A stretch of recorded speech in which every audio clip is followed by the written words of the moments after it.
പിന്നെ ഞാൻ കല്യാണം കഴിക്കാൻ പോണ ഒരു പെൺകുട്ടി അറിയണത് നല്ല ലുക്ക് വേണം. അത് കഴിഞ്ഞപ്പോ ആൾക്കാർ എങ്ങനെയും പറഞ്ഞോട്ടെ, ചിലവർ പറയും അത് എന്തിനാണ്, പേഴ്സണാലിറ്റി ആണ് നിങ്ങൾ ലുക്കിനെക്കാട്ടിയും കൂടുതൽ പ്രിഫർ ചെയ്യേണ്ടത്, അല്ലെങ്കിൽ ലുക്സ് ഒക്കെ ഇറ്റ് വുഡ് ഫെയ്ഡ് അവേ. ഒരു 30s 40s ഒക്കെ കഴിഞ്ഞാൽ അത് ഫെയ്ഡ് ആവും, അല്ലെങ്കിൽ ആ എക്സാക്ട്ലി. പിന്നെ ഇവര് ചിലപ്പം സ്കിന്നൊക്കെ ചുളുങ്ങും. ലേഡീസ് ആകുമ്പോൾ പെട്ടെന്ന് ഏജ് ആവും, ഡെലിവറി കഴിഞ്ഞാൽ അങ്ങനെ ആവും. പിന്നെ എന്താ ലുക്സിന് ഇത്ര പ്രയോറിറ്റി എടുക്കണേ? I don't care. എനിക്ക് നല്ല ലുക്ക് വേണം, അല്ലെങ്കിൽ അറ്റ്ലീസ്റ്റ് മറ്റുള്ളവരൊരു POVയില് ഞാൻ എത്ര സുന്ദരനാണോ എന്നുള്ളത് എനിക്കറിയില്ല. പക്ഷെ എൻ്റെ ഒരു POVയിൽ എനിക്കൊരു സൗന്ദര്യമുണ്ട്. ആ ഒരു സൗന്ദര്യം മാച്ച് ചെയ്യുന്ന രീതിയിലുള്ള ഒരു സൗന്ദര്യം അല്ലെ, അതിൽ കൂടുതലാണ് ഞാൻ ഉദ്ദേശിക്കണേ. പിന്നെ പേഴ്സണാലിറ്റിയും യെസ്, കാരണം personality plays a bigger role. കാരണം ലുക്സ്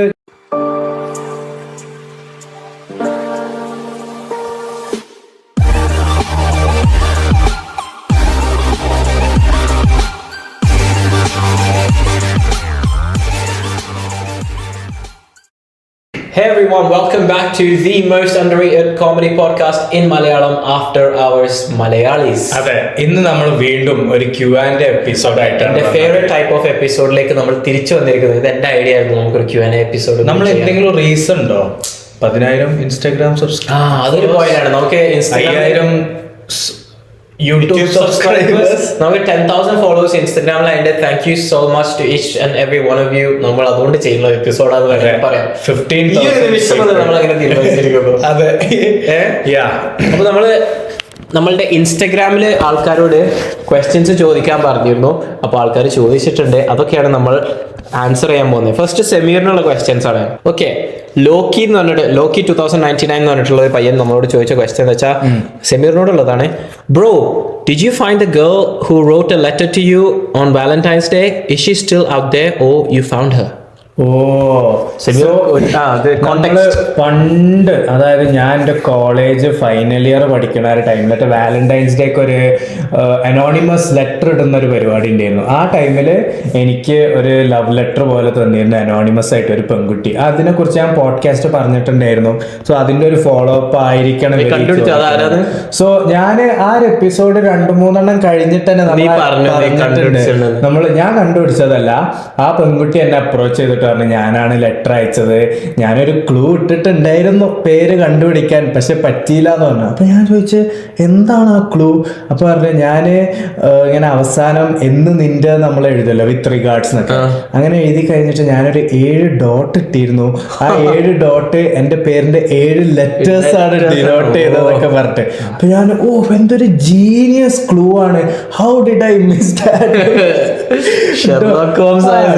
കിട്ടിയില്ല ഡോട്ട് എന്നൊക്കെ ഞാൻ എന്ത് കണ്ടുപിടിക്കാനാ? അങ്ങനെ ആ കുട്ടീനെ അപ്രോച്ച് ചെയ്തു. ആൻഡ് റീസെന്റ് ഒരു 1 year before or something she got married. എന്നിട്ട് എന്നെ മാരേജിന് വരെ വിളിച്ചിരുന്നു, പക്ഷെ എനിക്കന്ന് പോവാൻ പറ്റിയില്ല. കാരണം ഞാൻ എന്തോ ഒരു തിരക്കിലായിരുന്നു. നമുക്ക് തിരക്ക് പിടിച്ച ജീവിതമല്ലേ. സോ എൻ്റെ ഒരു ജൂനിയറാണ് കോളേജിലെ. അപ്പം അത് ആ കുട്ടി തന്നെ പറഞ്ഞു ഞാനൊരു തമാശ രീതിയിൽ എന്നുള്ള രീതിയിൽ ഇട്ട ലെറ്ററാ, നത്തിങ് മോർ സീരിയസ് എന്നൊക്കെ പറഞ്ഞാണ്. ആൾക്കാരുടെ ഫീലിംഗ്സ്. സോ ആ പെൺകുച്ചു വന്നിട്ട് നിന്നോട് ഞാൻ ഒരു തമാശ രീതി പറഞ്ഞതോ റോഷ എന്ന് പറയുമ്പോൾ നീ വൺ സീരിയസ് ആയിട്ട് റിയാക്ട് ചെയ്യണേ, ഇതൊരു തമാശ കളിക്കാനുള്ള കളിയാണോ എന്നൊക്കെ ചോദിച്ചു. കംപ്ലീറ്റ്ലി സ്ക്രിപ്റ്റ് അങ്ങ് തെറ്റാ കുട്ടി. ഓക്കെ, നെക്സ്റ്റ് ക്വസ്റ്റ്യൻ റിഫ നമ്മളോട് ചോദിച്ചിട്ടുണ്ട്, നിന്നോട് ചോദിച്ചിട്ടുണ്ട്. രണ്ടും ഒരുമിച്ച് വെച്ചു. I figured. I heard a rumor that you'll be surprising your friend in December like Bunny from യേജവാനി hey Deewani to your Aditi. Is it true? എന്താണ് സംഭവം? സംഭവം എന്താന്ന് വെച്ചാല് എൻ്റെ best friend Rifa, she is getting married ഈ വർഷം ഡിസംബറില്. അപ്പൊ യേജവാനി ഹേ ദിവാനിയില് രൺബീർ കപൂർ 8 വർഷത്തിന് ശേഷം ഇവരെ ഫ്രണ്ട് ഗ്രൂപ്പിൽ ഒരു പെൺകുട്ടിന്റെ കല്യാണം വരുമ്പോൾ അവര് വന്നിട്ട് രൺബീർ കപൂർ വന്നിട്ട് സർപ്രൈസ് ചെയ്യുന്നുണ്ട് 8 വർഷത്തിന് ശേഷം. അപ്പൊ റിഫ അതേപോലെ എന്നോട് ചോദിക്കുക, ഞാനും ഇങ്ങനെ കേട്ടു നീ എന്റെ ഫ്രണ്ടിന്റെ കല്യാണത്തിന് വരുന്നുണ്ട് എന്നുള്ള. Is it true? No, it's not. എന്തായാലും ഈ വർഷം ഡിസംബർ ആകുമ്പോഴേക്കും എനിക്ക് നാട്ടിക്ക് പോവാന്ന് പറഞ്ഞാൽ ഒരു ക്ലോസ് ടു റിഫ ഞാൻ വരുന്നുണ്ട് റിഫ. അതെ, ഞാൻ പകരം ജയാന അയക്കുന്നതാണ് കല്യാണം. ഞാനിതാ വരുന്നത് കല്യാണം കൂടാന്. അതെ. ഹാറൂണേ എന്ന് പറഞ്ഞിട്ടൊരു ചെക്കൻ ചോദിച്ചിട്ടുണ്ട്, യോ ISJ days how was it? ISJ ആണ് ഞങ്ങളുടെ school, international Indian school Jeddah. അപ്പം സ്കൂൾ ഡേയ്സ് ഇപ്പൊ ഞാൻ ആദ്യം എൻ്റെ പറയാം, അത് കഴിഞ്ഞിട്ട് ജയൻ്റെ പറഞ്ഞോളൂ. എൻ്റെ പറയുകയാണെങ്കിൽ എൻ്റെ ഒരു എന്താ പറയുക, ഓരോ വർഷം കഴിയുന്തോറും എൻ്റെ പ്രൈം ഇങ്ങനെ റീച്ച് ചെയ്യുന്ന പോലെയാണ് സ്കൂൾ ലൈഫ് എനിക്കുണ്ടായിരുന്നത്. ഞാൻ ഒരു ലിറ്ററലി ഒരു ആമച്ചർ ഗായ്, ഒരു നോർമൽ സ്കൂൾ കിഡ്. എന്നിട്ട് ഓരോ വർഷം കഴിയുമ്പോൾ ഇങ്ങനെ ചെറിയ ചെറിയ അച്ചീവ്മെന്റ്സ്, ക്യാരക്ടർ ഡെവലപ്മെന്റ്. അങ്ങനെ 12th ഗ്രേഡ് എത്തുമ്പോൾ ഞാൻ സ്പോർട്സ് സെക്രട്ടറി, പിന്നെ vice captain of the football team bronze win ചെയ്ത്, ഞാൻ ഫൈനൽ എന്തിന് വിൻ ചെയ്തു? ഫുട്ബോൾ ടീം ബ്രോൺസ് വിൻ ചെയ്തു. ഏത് ഇവന്റില്? CBSE നാഷണൽസിൽ ഫുട്ബോള് ബ്രോൺസ് വിൻ ചെയ്ത്. അപ്പൊ നമ്മളൊരു ടീം എന്നൊക്കെ പറയുമ്പോ അത്. പിന്നെ അതേപോലെ ഞാൻ ഫൈനൽ ഇയറിൽ 3 ഗോൾഡ് മെഡൽസ് ആണ് ഞാൻ എന്റെ സ്കൂളിന് വേണ്ടി നേടിക്കൊടുത്തത്. എന്തില്? ഒന്ന് ട്രിപ്പിൾ ജംപ്, ഒന്ന് 4x100 metres relay, clusters level. അതായത് competing against different provinces in Saudi Arabia. അതായത് റിയാദ്, ദമാം, ജിദ്ദ, ജുബൈൽ, ഇങ്ങനത്തെ ഒക്കെ പ്രോവിൻസിൽ നിന്ന് സ്റ്റുഡൻസ് വന്നിട്ട് കമ്പീറ്റ് ചെയ്യും. ഈ ചാമ്പ്യൻസ് ആണ് പിന്നീട് CBSE നാഷണൽസിലോട്ട് പോവുക. അപ്പൊ എനിക്ക് അത്ലറ്റിക്സ് നാഷണൽസ് പോകാൻ പറ്റിയില്ല, കാരണം ഫുട്ബോൾ ഓൾറെഡി ഉണ്ടായിരുന്നു. ഫുട്ബോളും പോകാൻ പറ്റിയില്ല, കാരണം എൻ്റെ ഇക്കാമായിട്ട് കുറച്ച് ഇഷ്യൂസ് ഒക്കെ ഉണ്ടായിരുന്നു. അങ്ങനെ പിന്നെ സ്റ്റഡീസ് വൈസ് ആണെങ്കിലും അത്യാവശ്യം നല്ല രീതിയിൽ ഞാൻ സ്കോറൊക്കെ ചെയ്തിരുന്നു. സോ എനിക്ക് എൻ്റെ സ്കൂൾ ലൈഫ് ഭയങ്കര ഇഷ്ടമാണ്. എൻ്റെ ഒരു പ്രോപ്പർ ക്യാരക്ടർ ഡെവലപ്മെന്റ് ആ ഒരു സ്കൂളിൽ നിന്നാണ് ബിൽഡ് ആയത്. ഇംഗ്ലീഷ് ഇംപ്രൂവ് ആയി, പിന്നെ പേഴ്സണാലിറ്റി ഇംപ്രൂവ് ആയി, ലൈഫിനോടുള്ള ആറ്റിറ്റ്യൂഡ്, അതേപോലെ ആ ഒരു ഹാർഡ് വർക്കിംഗ് എലമെന്റ്, നമ്മൾ വിചാരിച്ച് നമുക്ക് എന്തും നേടാവുന്നതേ ഉള്ളൂ. ഇതൊക്കെയായിരുന്നു എൻ്റെ ഒരു സ്കൂൾ ലൈഫ്. നമ്മൾ പഠിക്കേണ്ട പാഠങ്ങളൊക്കെ പഠിച്ചു എന്നാണ് പറയുന്നത്. ഇതൊക്കെയായിരുന്നു എൻ്റെ ഒരു സ്കൂൾ ലൈഫിന്റെ നട്സ്. പിന്നെ ഒരുപാട് തമാശകൾ, ഒരുപാട് ബങ്ക് ചെയ്തലും ക്ലാസ്സസ് ബങ്ക് ചെയ്തത്, പിന്നെ എൻ്റെ ഹെഡ് മാസ്റ്റർ എന്നെ പിടിച്ചത്, അതേപോലെ എൻ്റെ പേരൻസ് സ്കൂളിലോട്ടൊക്കെ എത്രയോ പ്രാവശ്യം വന്നിട്ടുണ്ട്. ഇതൊക്കെ എൻ്റെ സ്കൂളിലെ ഓരോ അനുഭവങ്ങളായിരുന്നു.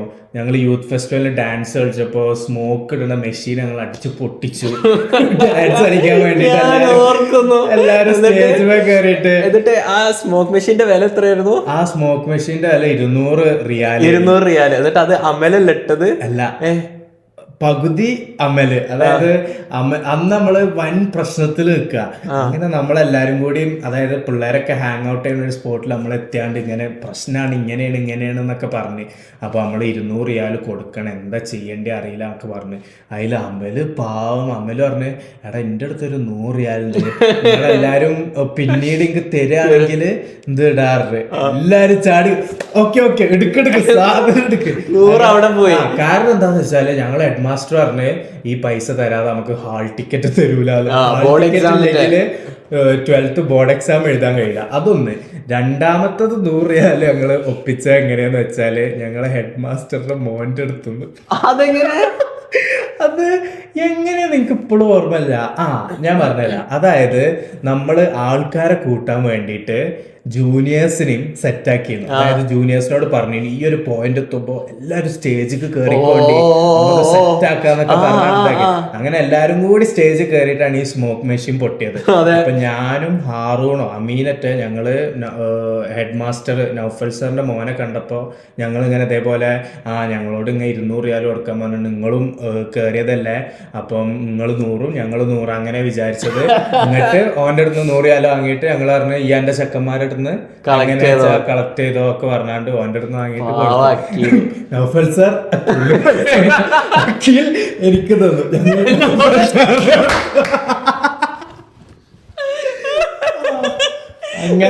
എനിക്ക് ഞാന് ഇതിലുണ്ടോ ഇല്ലയെന്ന് എനിക്ക് ഓർമ്മയില്ല. ഞാന് സ്റ്റേജിന്റെ സൈഡിൽ ഞാൻ ഉണ്ടായിരുന്നു എനിക്ക് ഓർമ്മയുണ്ട്, പക്ഷെ ആ സ്റ്റേജിൽ പോയിട്ടുണ്ടോ ഇല്ലയെന്ന് എനിക്ക് ഓർമ്മയില്ല. പക്ഷെ എനിക്ക് ഇപ്പോഴും ഓർമ്മയുണ്ട്, കാലം കുറെ കഴിഞ്ഞിട്ടും അമ്മയില് എടാ എന്റെ 100 റിയാലിന്റെ എല്ലാരോടും ഞാൻ നല്ല എഫേർട്ട് ഇട്ടിരുന്നു. ഞാൻ അങ്ങോട്ട് ഓനക്ക് എന്റെ ഒരു ഷെയർ എത്ര എന്നുള്ള ഞാൻ ചെക്കന് കൊടുത്തിട്ടുണ്ടായിരുന്നു. കാരണം എനിക്കത് ഭയങ്കര ഫീൽ ആയിരുന്നു. ഞാൻ അങ്ങോട്ട് ഒരു ജിറാഫിന്റെ അത്ര നീളമുണ്ട്, പക്ഷെ എല്ലാവരും അടുത്തും വിടടാ എന്റെ ഞാൻ അമലിനോട് ആദ്യം കൊറേ പറഞ്ഞു, എടാ ഈ മേടിച്ചാൽ മതി ഓരോരുത്തുനിന്ന് തന്നെ. അപ്പൊ ആരും തരുന്നില്ല. ഞാൻ അങ്ങോട്ട് ഇനീഷ്യേറ്റീവ് എടുത്തിട്ട് എല്ലാവരുടെ അടുത്തും കളക്ട് ചെയ്യാനൊക്കെ നോക്കി. ആരും തരാൻ. അങ്ങനെ അതൊക്കെയായിരുന്നു എൻ്റെ സ്കൂൾ ഡേയ്സ് എന്നുള്ളത്. പിന്നെ ഇതിന്റെ ഇടയിലൂടെ തന്നെ ഞാൻ ഡിബേറ്റ് കോമ്പറ്റീഷൻസിൽ പങ്കെടുത്ത് ബെസ്റ്റ് സ്പീക്കർ ആയിരുന്നു, എഡ്യൂക്കേഷൻസ് പങ്കെടുത്ത്, അങ്ങനെ കുറേ ഞാൻ പിന്നെ സ്പോർട്സ് സെക്രട്ടറി ആയി, ക്യാബിനറ്റ് മെമ്പർ ആയി. സോ ഒരു ഹോൾസം സ്കൂൾ ലൈഫ് എക്സ്പീരിയൻസ് ആയിരുന്നു എൻ്റെത്. ഇതിന്റെ എനിക്ക് എവിടെയും ഒരു ബാഡ് അടിച്ചിട്ടില്ല. അതായത് എനിക്ക് എവിടെ ഒരു ടീച്ചേഴ്സിന്റെ ഒരു ബുള്ളിങ്ങോ അല്ലെങ്കിൽ സീനിയേഴ്സിന്റെ ഒരു ഭയങ്കരമായിട്ടുള്ള ബുള്ളിങ്ങോ അല്ലെങ്കിൽ ഭയങ്കരമായിട്ടുള്ള എന്തെങ്കിലും ബാഡ് ടൈംസ് ഒന്നും വന്നിട്ടില്ല. സ്കൂൾ ലൈഫ് വൺ ഫുൾഫില്ലിംഗ് ആയിരുന്നു. ഇത് സീനിയേഴ്സിന്റെ അടുത്ത് ബാഡ് ടൈംസ് വന്നില്ല. ബാഡ് ടൈംസ് പറഞ്ഞാൽ അതൊന്നും ഓർത്ത് വെക്കാൻ മാത്രമല്ല. അതായത് അത് കാരണം അങ്ങോട്ട് നമ്മളെ സ്കൂൾ ലൈഫ് ആ ഇയർ അങ്ങോട്ട് പോവാ അല്ലെങ്കിൽ അങ്ങോട്ട് ഓർത്ത് നടക്കുക, അത് പ്രശ്നങ്ങൾ എന്തായാലും സ്കൂൾ ലൈഫിൽ വരും. അതൊക്കെ ആ ഒരു സ്കൂൾ ലൈഫ് ഫണ്ണായിട്ടേ ഞാൻ എടുത്തുള്ളൂ. I kept on going. കഴിഞ്ഞ ആഴ്ച വരെ അവരുടെ കൂടെ പാർട്ടി അതെ ഈ സീനിയേഴ്സിന്റെ കൂടെ കൊള്ളാം. എൻ്റെ സ്കൂൾ ലൈഫ് സെമീർ പറഞ്ഞ പോലെ തന്നെ സംഭവ ബഹുലമായിരുന്നു, അടിപൊളിയായിരുന്നു. ഞാനും ഇതേപോലെ തന്നെ കുറേ കോമ്പറ്റീഷനിൽ പങ്കെടുത്തു, ഞാൻ സ്പോർട്സിലുണ്ടായിരുന്നു, കുറേ ഫ്രണ്ട്സിനെ ലൈഫ് ലോങ് ഫ്രണ്ട്സിനെ ഉണ്ടാക്കി. അവരായിട്ട് ഇപ്പോഴും ഞാൻ നാട്ടിലേക്ക് തിരിച്ചു പോയിട്ട് ഓൾമോസ്റ്റ് 5 years ആയി. പക്ഷെ അവരായിട്ട് ഇപ്പോഴും കോളും ടെക്സ്റ്റൊന്നും ഇല്ലെങ്കിൽ ആ ഒരു കണക്ഷൻ അതേപോലെ ഉണ്ട്. വല്ലപ്പോഴും വിളിക്കുമ്പോഴൊക്കെ അതേപോലെ തന്നെ ആ ബോണ്ടും കാര്യങ്ങളും ഇതൊക്കെ ഉണ്ട്. അങ്ങനെ ഭയങ്കര അടിപൊളിയായിരുന്നു. എനിക്കാകെ എനിക്കാകെ പറ്റിയ ഞാൻ മാറി വെച്ച ഒരു സ്റ്റെപ്പ് എന്ന് വെച്ചാൽ ഞാൻ 11th ക്ലാസ് പോയി സയൻസ് എടുത്തതാണ്. അത് മാത്രമാണ് എൻ്റെ സ്കൂൾ ലൈഫിൽ ഒരു കറുത്ത ഡോട്ട്, ഒരു ബ്ലാക്ക് മാർക്കായി നിൽക്കുന്നത്. ബാക്കി എല്ലാം കൊണ്ട് സ്കൂൾ ലൈഫ് എൻ്റെതും അടിപൊളിയായിരുന്നു. Next question, I am Hasan Rinish പറയുന്നു, if you and Sayan were characters in a sitcom, what would be the show's title and the funniest ... episode plot? Title may be ഇത് partners in crime. Partners in crime nice title, അല്ലെങ്കിൽ friends who stay together, അത് nice ടൈറ്റിലാണ്. വേറെന്താ ആലോചിക്കൂ. അല്ലെങ്കിൽ this is not the end, nice അല്ലേ? എന്താ this is not the end എന്നൊക്കെ. അല്ലെങ്കിൽ ഞങ്ങളെ ലിറ്ററലി എക്സ്പ്ലെയിൻ ചെയ്യാനുള്ള ഒരു സമ്മറൈസ് ചെയ്യാനുള്ള പാർട്ട്നേഴ്സ് ഇൻ ക്രൈം ആണ്. അത് ചിലരുണ്ട് ഈ ബർത്ത്ഡേസിലൊക്കെ ഇങ്ങനെ happy birthday partner in crime എന്നൊക്കെ പറഞ്ഞിട്ട് പോസ്റ്റ് ചെയ്യുന്നത്. അതൊന്നും അല്ല ലിറ്ററൽ. നമ്മളെ പോഡ്കാസ്റ്റ് പറയാൻ പറ്റില്ല. കൊല്ലാണെങ്കിൽ ബോഡി ഡിസ്പോസ് ചെയ്യാൻ പറ്റും. അതായിരിക്കും എന്താ മോസ്റ്റ് ഫണ്ണിയസ്റ്റ് എപ്പിസോഡ് പ്ലോട്ട് എന്തായിരിക്കും എന്ന് ചോദിച്ചാല്, ഫണ്ണിയസ്റ്റ് നമ്മൾ പോഡ്കാസ്റ്റിൽ കുറെ സ്റ്റോറീസ് പറഞ്ഞിട്ടുണ്ട്. എന്റെ മനസ്സിൽ എന്താ വരുന്നത്, 9th ക്ലാസ്സില് നമ്മൾ ബങ്ക് ചെയ്തിട്ട് പിടിച്ച ആ സ്റ്റോറിയാ. ആ ഒരു സ്റ്റോറി ഒരു ഫണ്ണിയസ്റ്റ് പ്ലോട്ട്. അത് നമ്മൾ വേറെ എപ്പിസോഡിൽ പറഞ്ഞിട്ടുണ്ട്, അതുകൊണ്ട് നമ്മൾ ഇവിടെ പറയാത്ത. അല്ലെങ്കിൽ വേറെ ഒരു funniest plot stay over story. അതെ, ഞങ്ങളെ സ്റ്റേ ഓവർ സ്റ്റോറി പോഡ്കാസ്റ്റ് പറഞ്ഞിട്ടില്ലല്ലോ. ഞങ്ങൾ ഒരു സ്റ്റേ ഓവർ ചെയ്തൊരു സ്റ്റോറി ഉണ്ട്, അതായിരിക്കും ചിലപ്പോൾ ഒരു ഫണ്ണിയസ്റ്റ് പ്ലോട്ട് എന്നുള്ളത്. അത് നമ്മൾ പിന്നീട് എപ്പിസോഡിൽ പറയുന്നതായിരിക്കും. അപ്പം യെസ്, ഒരു പയ്യൻ ഞങ്ങളുടെ സ്കൂളിൽ ഞങ്ങളുടെ ബാച്ചിലുള്ള ഒരു പയ്യൻ ചോദിച്ചിട്ടുണ്ട്, ക്ലാസ്സിലായിരുന്നു. അതെ, craziest story from our classes together. അതെ, അപ്പൊ അവൻ ചോദിച്ചത് പറഞ്ഞാൽ അവന്റെ കൂടെ പഠിച്ചിരുന്ന ഒരു ക്ലാസ്സിൽ ഒരു ക്രേസിയസ്റ്റ് സ്റ്റോറി. ചിലപ്പോൾ അവന് ചിലപ്പോൾ ജനറലി നമ്മളെ ക്ലാസ്സിൽ നടന്ന എന്തെങ്കിലും സ്റ്റോറി ആയിരിക്കും, പക്ഷെ ഞാൻ അവനെ റിലേറ്റ് ചെയ്തിട്ടൊരു സ്റ്റോറി പറയാം. അപ്പൊ ഇവന്റെ ഒരു ക്യാരക്ടർ പറയുകയാണെങ്കിൽ ഞാൻ പറയാം, ഇവനാള് ഭയങ്കര ഒരു തള്ളിസ്റ്റാണ്. അതായത് എല്ലാ കാര്യം ഭയങ്കര ഒരു എക്സാജറേറ്റ് ആക്കിയിട്ടാണ് ഇവൻ കഥകൾ പറയാ. രണ്ടാമത് വെച്ചാല് ഇവനെ കാണാന് ഒരു കുഴപ്പമില്ല, ഒരു നൈസ് ഗുഡ് ലുക്കിംഗ് ഗായ്, അത്രേ ഉള്ളൂ. പക്ഷെ ഇവന്റെ ഒരു സ്റ്റോറീസ് ഒക്കെ കേൾക്കുമ്പോ ആ ഒരു ഗേൾസ് സെക്ഷനിലുള്ള ഫുൾ പെൺകുട്ടികൾ ഇവന്റെ പിന്നാലെയാണ്, അല്ലെങ്കിൽ കുറെ പെൺകുട്ടികൾ ഒരു ഹാർട്ട് ത്രോബ് എന്നുള്ള ഇവന്റെ സ്റ്റോറീസ് പറയാം. അങ്ങനെ ഞാൻ ഇങ്ങോട്ട് എനിക്ക് എന്റെ ക്ലാസ്സിലായപ്പോ എപ്പോഴും ഉള്ളൊരു ഹോബി ആയിരുന്നു. ഞാൻ എൻ്റെ ബെസ്റ്റ് ഫ്രണ്ട്സിൻ്റെ കൂടെ ഒക്കെ ഇരുന്ന് നമുക്ക് സംസാരിക്കാനൊന്നുമില്ല, ബോറൊക്കെ അടിക്കുകയാണെങ്കിൽ ഞാൻ ക്ലാസ്സിൽ ഓരോരോ നോർമൽ ആൾക്കാരൊക്കെ പോയിരുന്നാണ്ട് ഓരോ കുറേ സ്റ്റോറീസൊക്കെ ഇങ്ങനെ അറിയാനും ഓരെ കുറിച്ച് അറിയാനും ഓരോരു ലൈഫ് എന്താണ് അറിയാനൊക്കെ ഞാൻ അങ്ങനെ അവരായിട്ട് സംസാരിക്കുമായിരുന്നു. അപ്പൊ ഇവനായിട്ട് അങ്ങനെ സംസാരിച്ച് വൻ കമ്പനി ആയപ്പോൾ ഇവനോട് പറഞ്ഞ് ഞാൻ ലൈക്ക് ഇവൻക്ക് ഒരു ഗേൾ ഫ്രണ്ട് ഉണ്ട്, അപ്പോൾ ഇവൻ ഗേൾ ഫ്രണ്ടായിട്ട് വൻ സെറ്റാണ്. അങ്ങനെ ഈ ഗേൾ ഫ്രണ്ടിൻ്റെ വീട്ടിൽ ആരും ഇല്ലാത്ത ടൈമിൽ ഇവൻ വീട്ടിലേക്ക് പോയാണ്ട് ഇവര് ഭയങ്കര പ്രണയത്തിലാണ്. ആ ഒരു ടൈമിൽ ഈ പെൺകുട്ടീൻ്റെ ഉപ്പ കയറി വന്നു. അതിൽ ഇവൻ എന്താ ചെയ്യേണ്ടതെന്ന് അറിയില്ല. റൂമിലേക്കല്ല, ഫ്ലാറ്റിലേക്ക്, വീട്ടിലോട്ടേക്ക് കയറി വന്നു. അപ്പൊ ഇവൻ എന്താ ചെയ്യേണ്ടതെന്ന് അറിയില്ല. ഇവൻ പറഞ്ഞ് ഞാൻ എൻ്റെ കിട്ടിയ സാധനങ്ങളൊക്കെ കണ്ട് എടുത്താണ്ട് ഇവൻ പറഞ്ഞ് ഇവളുടെ വീട് ബിൽഡിങ്ങിന്റെ ഫസ്റ്റ് ഫ്ലോറിലാണ്. ആ ഫസ്റ്റ് ഫ്ലോറിലെ ബാൽക്കണിയിൽ നിന്ന് താഴത്തേക്ക് ചാടി. കാരണം എനിക്ക് വേറൊരു ഓപ്ഷൻ ഇല്ലായിരുന്നു. ഒരു ഫ്ലോറ് ചാടി കാരണം എനിക്ക് വേറെ ഓപ്ഷൻ ഇല്ല. എന്നിട്ട് ഞാൻ വേഗം എൻ്റെ ഫ്രണ്ട്സിനെ വിളിച്ച് വണ്ടിയൊക്കെ സെറ്റാക്കി ഞാൻ അവിടുന്ന് ഹി ഫ്ലീ ദ സീൻ എന്നൊക്കെ പറയുന്ന പോലെ. പക്ഷേ ചെക്കൻ്റെ വാളറ്റ് വീട്ടില് മിസ്പ്ലേസ് ആയിന്. ഉപ്പ അവൻ്റെ ലൈക്ക് അവളുടെ ഫാദർ വാലറ്റ് കണ്ട് ഫാദറിന് മനസ്സിലായി വീട്ടിലാരും ഇല്ലാത്തപ്പോ ഇവള് ആരോ വിളിച്ച് വരുത്തിയാണ്. ഫാദറിന്റെ മനസ്സൊന്ന് ആലോചിച്ച്. പക്ഷെ ഇതൊക്കെ ഒരു ഹൈസ്കൂൾ തിങ്സ് അല്ലേ. ഒരു ഡോട്ടറിന്റെ ഒക്കെ ഫാദർ പിടിക്കുമ്പോ ക്രേസി. പ്രണയത്തിലല്ലേ. അങ്ങനെ നീ ഒരു boyfriend P O V എന്നാ പറയുന്നത്, ഫാദർ പി ഒ വി എനിക്ക് ആലോചിക്കാൻ പറ്റണില്ലേ. ഇമാജിൻ ചെയ്യാനോ? എനിക്ക് ഇമാജിൻ ചെയ്യണ്ട. അങ്ങനെ ഈ പെൺകുട്ടീനെ ഫുൾ ഗ്രൗണ്ടഡ് ആയി. ഈ പെൺകുട്ടിക്ക് ഫോണില്ല, കുറെ അടി പിടി ഇതൊക്കെ ഇവൻ എന്നോട് പറഞ്ഞ സ്റ്റോറിയാണ്. പിന്നെ എന്നോട് കുറെ സ്റ്റോറീസ് പറഞ്ഞിട്ടുണ്ട്. ഒരു പ്രാവശ്യം എന്നോട് പറഞ്ഞ് ഒരു ഇവന്റിന്, ഒരു സ്കൂളിന്റെ എന്തോ ഒരു ഇവന്റിന് പോയപ്പോ ഒരു പെൺകുട്ടി ഇവന്റെ ഫോട്ടോ ഇങ്ങനെ എടുക്കുന്നുണ്ടായിരുന്നു. അപ്പൊ ഞാൻ പറയാം ഇവന്റെ സ്റ്റോറീസിൽ ഇവര് ഹാർട്ട് ത്രോബാ. പക്ഷെ എനിക്കറിയില്ല ഇതിന്റെ സത്യാവസ്ഥ. ഇവനെ കണ്ടാൽ ആരും ഒരിക്കലും അങ്ങനെ പറയില്ല. അങ്ങനെ ഇവൻ പറഞ്ഞ് ഇവള് ഇങ്ങനെ എൻ്റെ ഫോട്ടോ എടുത്ത് ഞാൻ അങ്ങോട്ട് ഭയങ്കര ഒഫൻഡഡ് ആയി. ഞാൻ അങ്ങോട്ട് ഇവളെടുത്ത് പോയിട്ട് ഈ എന്തിനാണ് എൻ്റെ ഫോട്ടോ എടുത്ത് വെച്ചപ്പോൾ അവളിങ്ങനെ ഞാൻ അതിന് ഫോട്ടോ ഒന്നും എടുത്തില്ലല്ലോ. ഇങ്ങോട്ട് ഇവന് ഫോണൊക്കെ അങ്ങോട്ട് പിടിച്ചു വാങ്ങിയപ്പോൾ ഇവന്റെ ഫോട്ടോസ് കുറെ ഉണ്ട്. ഇവ അങ്ങോട്ട് അതൊക്കെ ഡിലീറ്റ് ചെയ്തു എന്നൊക്കെ പറഞ്ഞു.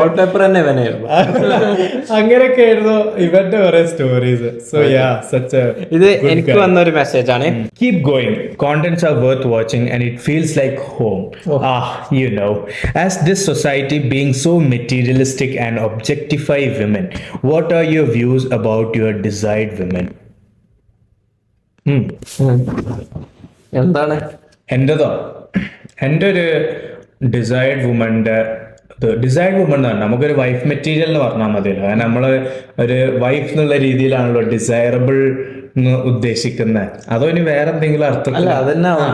സോ അങ്ങനെ വെച്ച് നോക്കുകയാണെങ്കിൽ ഒന്ന് വാട്ട്സ് യുവർ ടൈപ്പ്? ഞാൻ she should be ready to be a mother. അതായത് ഞാൻ ഒരിക്കലും ചില പെണ്ണുങ്ങൾ പറയാറുണ്ട് ലൈക്ക് എനിക്ക് പ്രസവിക്കണ്ട, എനിക്ക് കുട്ടികളെ വേണ്ട എന്നൊക്കെ പറയും. അതൊക്കെ അവരുടെ പേഴ്സണൽ ഒപ്പീനിയൻസ് ആണ്. They can go with it. പക്ഷെ ഞാനിപ്പം ഒരു കല്യാണം കഴിക്കാൻ ഉദ്ദേശിക്കുന്ന ഒരു പെൺകുട്ടി പറയുമ്പോൾ she should be ready to be a mother.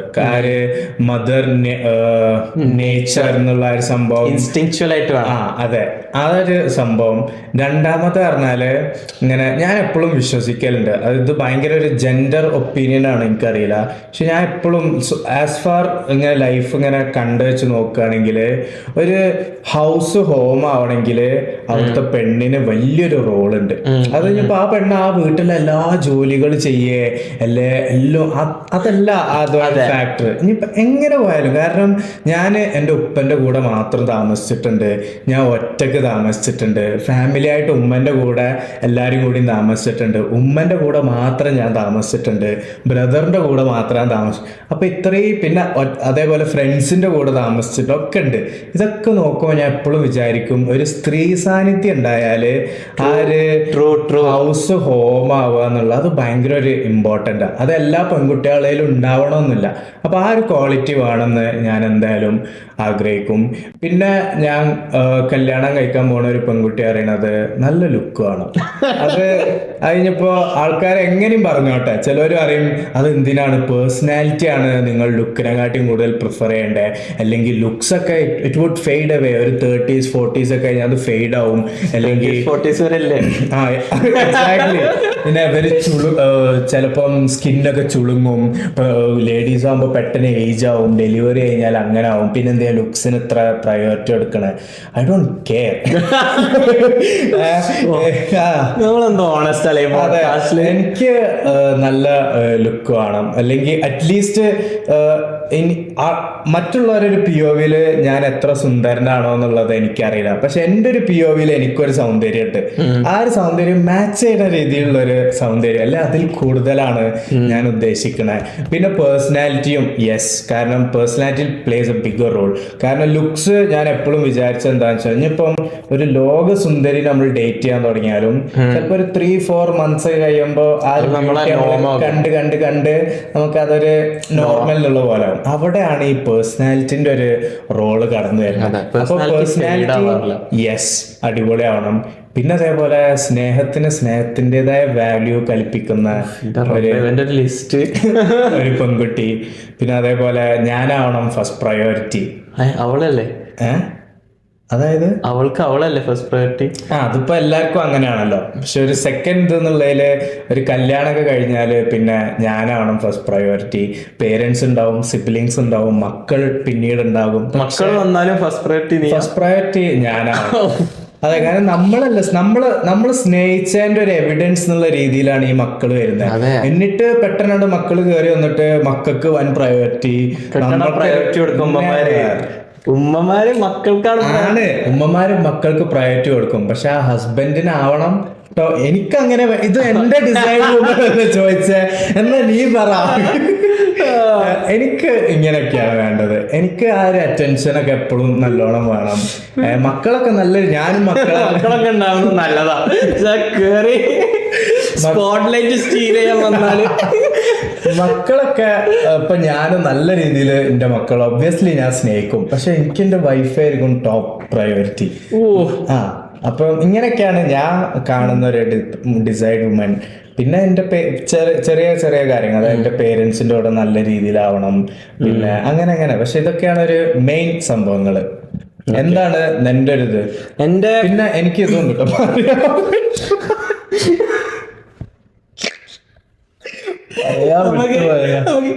Episode പിന്നെ ചെയ്തിട്ട് നിന്റെ ഈ എപ്പിസോഡിൽ ഇത് മാത്രമായാലോ? പിന്നെ പറഞ്ഞാല് സ്പിരിച്വാലിറ്റി എന്റേതും അവരുടേതും കൊറേയൊക്കെ ഒന്ന് മാച്ച് ആവാം. ഇത്രയൊക്കെ തന്നെ ഉള്ളൂ. അരമണിക്കൂറായി എപ്പിസോഡ്. ഞാന് ഇപ്പോ സമീർ പറഞ്ഞ പോലെ ഭയങ്കരമായിട്ട് ഇൻ ഡീറ്റെയിൽ ഫാമിലി ഇതിനെ കുറിച്ച് വൈഫ് മെറ്റീരിയൽ എന്താണെന്നൊന്നും ഞാൻ പറയാൻ നിൽക്കുന്നില്ല. കാരണം അത് കോൺസ്റ്റന്റ്ലി എന്റെ തോട്ട്സ് ഇവോൾവ് ആയിക്കൊണ്ടിരിക്കുക. ഇനിയിപ്പോ ഞാൻ ഈ പോഡ്കാസ്റ്റിൽ ഒരു കാര്യം പറഞ്ഞിട്ട് പിന്നെ ഫ്യൂച്ചറിൽ വേറെ എന്തെങ്കിലുമൊക്കെ ആകുമ്പോൾ ആൾക്കാർ എന്നൊക്കെ പറഞ്ഞ് വരേണ്ട ആവശ്യമില്ല. എന്തിനാ വെറുതെ ജോബ്ലെസ് ആൾക്കാർ വന്നോണ്ടേയിരിക്കും. അപ്പൊ ഞാൻ എന്റെ ഒരു ടൈപ്പ് എന്ന് പറയുകയാണെങ്കിൽ, ഞാൻ വൈഫി മെറ്റീരിയൽ എന്നൊന്നല്ല പറയുന്നത്, ഞാൻ ടൈപ്പ് എന്ന് പറഞ്ഞാൽ ഞാൻ അട്രാക്റ്റഡ് ആകുന്ന ടൈപ്പ് ഓഫ് ഗേൾസ് എന്ന് പറഞ്ഞാൽ ഭയങ്കര സ്വീറ്റ്. നീ എന്താ പറയാ പോയല്ലോ, 36 എന്താ ഭയങ്കര സ്വീറ്റ് പൊളൈറ്റ് ഉള്ള ആൾക്കാരാണ് ഞാൻ എപ്പോഴും എനിക്ക് അട്രാക്റ്റീവ് ആയി തോന്നുന്നത്. ഈ ഭയങ്കര റൂഡായിട്ട് മീനായിട്ടുള്ള ആൾക്കാരെ എനിക്ക് ഭയങ്കര ഡിസ്ലൈക്ക്. അതായത് എനിക്ക് അങ്ങനത്തെ ആൾക്കാരെ കാണേ വേണ്ട. അങ്ങനെ ഒരു ടൈപ്പ് ഓഫ് അല്ലെങ്കിൽ ഭയങ്കര ആറ്റിറ്റ്യൂഡ് ഉള്ള ആൾക്കാര്, ഈ എൻടൈറ്റിൽമെന്റ് അങ്ങനത്തെ ഉള്ള ആൾക്കാരെ സ്പോയിൽഡ് ആയിട്ടുള്ള ആൾക്കാർ, അങ്ങനെയൊന്നും എനിക്ക് തീരെ താല്പര്യമില്ല. പിന്നെന്താന്ന് വെച്ചാൽ എനിക്ക് ഒരു ഫാമിലി ഫോക്കസ്ഡ് പേഴ്സണാണ് വേണ്ടത്, കരിയർ ഫോക്കസ്ഡ് പേഴ്സൺ അല്ല വേണ്ടത്. അത് വളരെ ഇമ്പോർട്ടന്റ് എനിക്ക്. പിന്നെ ഞാന് ഈ കുട്ടിക്ക് കരിയർ ഉണ്ടാക്കണം എന്നുണ്ടെങ്കിലോ എങ്ങനെ, അതായത് കരിയറിൽ ഒന്ന് ടോപ്പിലെത്തണം, അങ്ങനത്തെ ഒരു പേഴ്സൺ അല്ല ഞാൻ നോക്കുന്നത്. അപ്പം they are free to follow their life. പക്ഷെ ഒരു കല്യാണം കഴിക്കുമ്പോ അല്ലെങ്കിൽ ആ ഒരു ടൈമിലൊന്നും കുട്ടി ഇങ്ങനെ അല്ല. പക്ഷെ ലൈക്ക് യു സെഡ്, എന്റെ തന്നെ തോട്ട്സ് പല രീതിയിൽ എവോൾവ് ചെയ്യുന്നുണ്ട്. കല്യാണം കഴിഞ്ഞ ഒരു 3 years കഴിയുമ്പോ ഈ പെൺകുട്ടി എന്താ കാണുക, നീ നിന്റെ കരിയറിൽ ഇങ്ങനെ പീക്ക് ഇങ്ങനെ പോകുന്നത്. ഇപ്പൊ കാണുമ്പോ ഈ പെൺകുട്ടിക്കും ഇങ്ങനെ തോന്നാണ്, എനിക്കും എന്തെങ്കിലും ഒരു കരിയറിലൊക്കെ ഒന്ന് സക്സസ് ആവണം.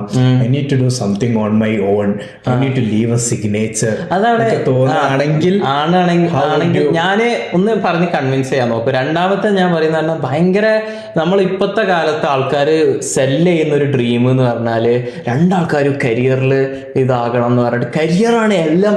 ഫാമിലി ലൈഫ് എന്നൊക്കെ പറഞ്ഞാൽ ഇപ്പൊ ഒരു പെണ്ണ് വീട്ടിലിരുന്നുകൊണ്ട് കരിയർ ജോബ് ചെയ്യുന്നില്ല എന്ന് വിചാരിച്ചോ, അപ്പൊ ആൾക്കാർ പറയാം അവള് വീട്ടിലിരിക്കണം ഒന്നും ചെയ്യുന്നില്ല എന്നാണ് പറയാം. പക്ഷെ ഒരു വീടിനെ നീ പറഞ്ഞ പോലെ ഒരു ഹൗസിനെ ഹോം ആക്കുക എന്ന് പറഞ്ഞാൽ വളരെ ഒരു ഡിഫിക്കൽട്ട് ടാസ്ക് ആണ്. കുട്ടികളെ റേസ് ചെയ്യാന്ന് പറഞ്ഞാൽ വളരെ ഒരു ഡിഫിക്കൽട്ട് ടാസ്ക് ആണ്. ഇപ്പോഴത്തെ ലോകത്തെ കുറേ പ്രശ്നങ്ങൾ, എല്ലാ പ്രശ്നങ്ങളും എടുത്താലും മിക്ക പ്രശ്നങ്ങളും ഒരു ബാഡ് പേരന്റിങ്ങിന്റെ റിസൾട്ട് ആയിട്ടാണ് നമുക്ക് തോന്നുന്നത്. അപ്പൊ പേരന്റിംഗ് എന്ന് പറഞ്ഞാൽ ഞാൻ തോന്നുന്നത് കരിയറിനേക്കാളും most important job in the world ആയി തോന്നുന്ന ഒരു മദർ ആകലാണ്. അപ്പൊ അതൊക്കെ ഞാൻ പറഞ്ഞതായിരിക്കും. പിന്നെ ഈ കല്യാണത്തിന് മുന്നേ ഈ സംസാരങ്ങളും ഇതൊക്കെ ഉണ്ടാകും. പിന്നെ എന്താന്ന് വെച്ചാല് നമ്മളെ പണ്ട് കാലത്തെ ആൾക്കാരൊക്കെ പോലെ ഒരു ജോയിന്റ് ഫാമിലി ആയിട്ട് ജീവിക്കാനാണ് എനിക്ക് താല്പര്യം. അപ്പൊ ഞാൻ എൻ്റെ പേരൻസ്, എൻ്റെ കാക്കൻ്റെ ഫാമിലി ഒക്കെ ഒരുമിച്ചുണ്ടാകും. അപ്പൊ അതൊക്കെ ഇഷ്ടപ്പെടുന്ന ഒരാളായിട്ടാണ് എനിക്ക് ഇതാകാൻ താല്പര്യം. പിന്നെ അങ്ങനെ വരുമ്പോ കുറെ ലിമിറ്റേഷൻസും പ്രൈവസി കൺസേൺ റിച്ച് ആണെങ്കിൽ നമുക്ക് വേറെ വീട് അങ്ങനെയൊക്കെ റെഡിയാക്കാൻ പറ്റും. അല്ലെങ്കിൽ വേറെ വീടോ അപ്പൊ ജോയിന്റ് ഫാമിലി ഒരു കോമ്പൗണ്ടിലൊക്കെ. ഇപ്പൊ ഞങ്ങളുടെ വീട് നാട്ടിൽ അങ്ങനെയാണ്, ഞങ്ങൾ എല്ലാവരും ഒരു കോമ്പൗണ്ടിലാണ്, ഉപ്പന്റെ എല്ലാ ബ്രദേഴ്സും ഒരുമിച്ച് നിൽക്കുന്നത്. അങ്ങനെ ആകാം. അല്ലെങ്കിൽ ലിമിറ്റേഷൻസ് ഉണ്ടാകും, പക്ഷെ അതിനനുസരിച്ചുള്ള അപ്സൈഡും ഉണ്ടാകും, ഒരുമ കാര്യങ്ങളും ഇതൊക്കെ ആയിട്ട്. പിന്നെ എനിക്ക് ഏറ്റവും ഇഷ്ടമുള്ള ഒരു ക്വാളിറ്റി എന്ന് പറഞ്ഞാൽ ഒരു കോച്ചബിൾ ക്വാളിറ്റിയാണ്. അതായത് ആ പേഴ്സൺ ഭയങ്കര കോച്ചബിൾ ആകുന്നത്. അതായത് നമ്മൾ അതല്ല, എന്താന്ന് വെച്ചാല് നമ്മള് അവരോടൊരു കാര്യം പറയുമ്പോൾ അത് ഭയങ്കര ഒരു നല്ല രീതിയിൽ കേൾക്കാനും ഉൾക്കൊള്ളാനും, അല്ലെങ്കിൽ അത് നമ്മളൊരു കാര്യം പറയുമ്പോൾ അത് ഭയങ്കരമായിട്ട് അക്സെപ്റ്റ് ചെയ്തിട്ട് അത് തിരുത്താൻ നോക്കുക. അല്ലെങ്കിൽ അങ്ങനെ പറയുമ്പോൾ നീ എന്നോടൊരു കാര്യം പറയുമ്പോൾ എനിക്കറിയാം നിന്റെ ഉദ്ദേശം ഞാൻ നല്ല രീതിയിലാവണം എന്നാണ്. അതൊരു നെഗറ്റീവ് രീതിയിൽ എടുക്കാതെ അതൊരു നല്ല രീതിയിലായിട്ട് ഇംപ്ലിമെന്റ് ചെയ്യാൻ നോക്കുക. അങ്ങനത്തെ എനിക്ക് ഭയങ്കര ഇഷ്ടമാണ്. നീ കോച്ചബിൾ ആണോ? ഞാൻ എൻ്റെ അഭിപ്രായത്തിൽ എന്നോട് ജസ്റ്റ് ഒരാൾ പറഞ്ഞെന്ന് വിചാരിച്ച് ഞാൻ അക്സെപ്റ്റ് ചെയ്യില്ല. പക്ഷെ എനിക്കും അത് തോന്നിയാൽ ഞാൻ ഇമ്മീഡിയറ്റ്ലി ചേഞ്ച് ചെയ്യാൻ വളരെ ഓപ്പൺ ആയിട്ടുള്ള ഒരു പേഴ്സണാണ്. പക്ഷെ എന്നെ കൺവിൻസ് ചെയ്യാൻ നിങ്ങൾക്ക് പറ്റണം, അതായത് ഇതിങ്ങനെ ചേഞ്ച് ചെയ്യണം എന്ന് പറഞ്ഞിട്ട്. നിന്റെ അഭിപ്രായത്തിൽ നീ കോച്ചബിൾ ആണോ? ഞാനാണ്. കാരണം ഞാൻ എല്ലാവരും അഭിപ്രായങ്ങളും ഉൾക്കൊള്ളുന്ന ഒരാളാണ്. പക്ഷെ എല്ലാ അഭിപ്രായങ്ങളും കണക്കിലെടുക്കാറില്ല, ആവശ്യമുള്ളതൊക്കെ ഉൾക്കൊള്ളും. എക്സാക്ട്ലി. നമ്മള് എല്ലാം എടുക്കും, എന്നിട്ട് ഫിൽട്ടർ ചെയ്തിട്ട് ഏതാ നല്ലതെന്ന് തോന്നുന്ന മാത്രമേ എടുക്കും. അതുകൊണ്ട് കാരണം ഐ ഫീൽ ലൈക്ക് ഇപ്പം നമ്മള് ബാക്കിയുള്ളവരുടെ ഒപ്പീനിയൻസ് കേൾക്കാതെ നമ്മുടേതായ ഒരു വേല് പോവാണെങ്കിൽ അത് ഒരു ലോങ് റണ്ണിൽ അത് ഹെൽപ്പ് ചെയ്യുമെന്ന് എനിക്ക് തോന്നുന്നില്ല. Life is a marathon, not a race എന്നാണ് ഞാൻ വിശ്വസിക്കുന്നത്. സ്പ്രിന്റ്. അപ്പോൾ അതൊരു ക്വാളിറ്റി. പിന്നെ എന്താന്ന് വെച്ചാൽ എൻ്റെ പാർട്ട്ണർ എക്സ്ട്രോവേർട്ട് ആയില്ലെങ്കിലും ഇൻട്രോവേർട്ട് ആവാൻ പറ്റില്ല. അപ്പൊ ആംബിവേർട്ടെങ്കിലും ആവണം. അതെ, ഏറ്റവും കുറഞ്ഞത്. കാരണം എന്താ വെച്ചാൽ ഒന്ന് ഞാൻ ഭയങ്കര എക്സ്ട്രോവേർട്ടഡ് പേഴ്സൺ ആണ്. പിന്നെ എൻ്റെ ഒരു പേഴ്സണാലിറ്റി വെച്ചാൽ ഇപ്പോഴത്തെ ഒരു രീതിയിൽ ഞാൻ എവിടെ പോവുകയാണെങ്കിലും എനിക്ക് അവരെ കൂടെ കൊണ്ടുപോകാനും ഞാൻ എന്ത് എക്സ്പീരിയൻസ് ഉണ്ടെങ്കിലും ആ ഒരു എക്സ്പീരിയൻസിന്റെ പാർട്ടാവാൻ എനിക്ക് താല്പര്യം ഉണ്ടാവും. അപ്പോൾ ഇവരൊരു ഇൻട്രോവേർട്ടഡ് പേഴ്സൺ ആണെങ്കിൽ ആ ഒരു എക്സ്പീരിയൻസസ് മൊത്തം ഇവർ മിസ് ഔട്ട് ചെയ്യുക. അല്ലെങ്കിൽ ഇവർ അതൊരു ജോലിയായിട്ടാ കാണുക ഇൻസ്റ്റെഡ് ഓഫ് എൻജോയിങ്.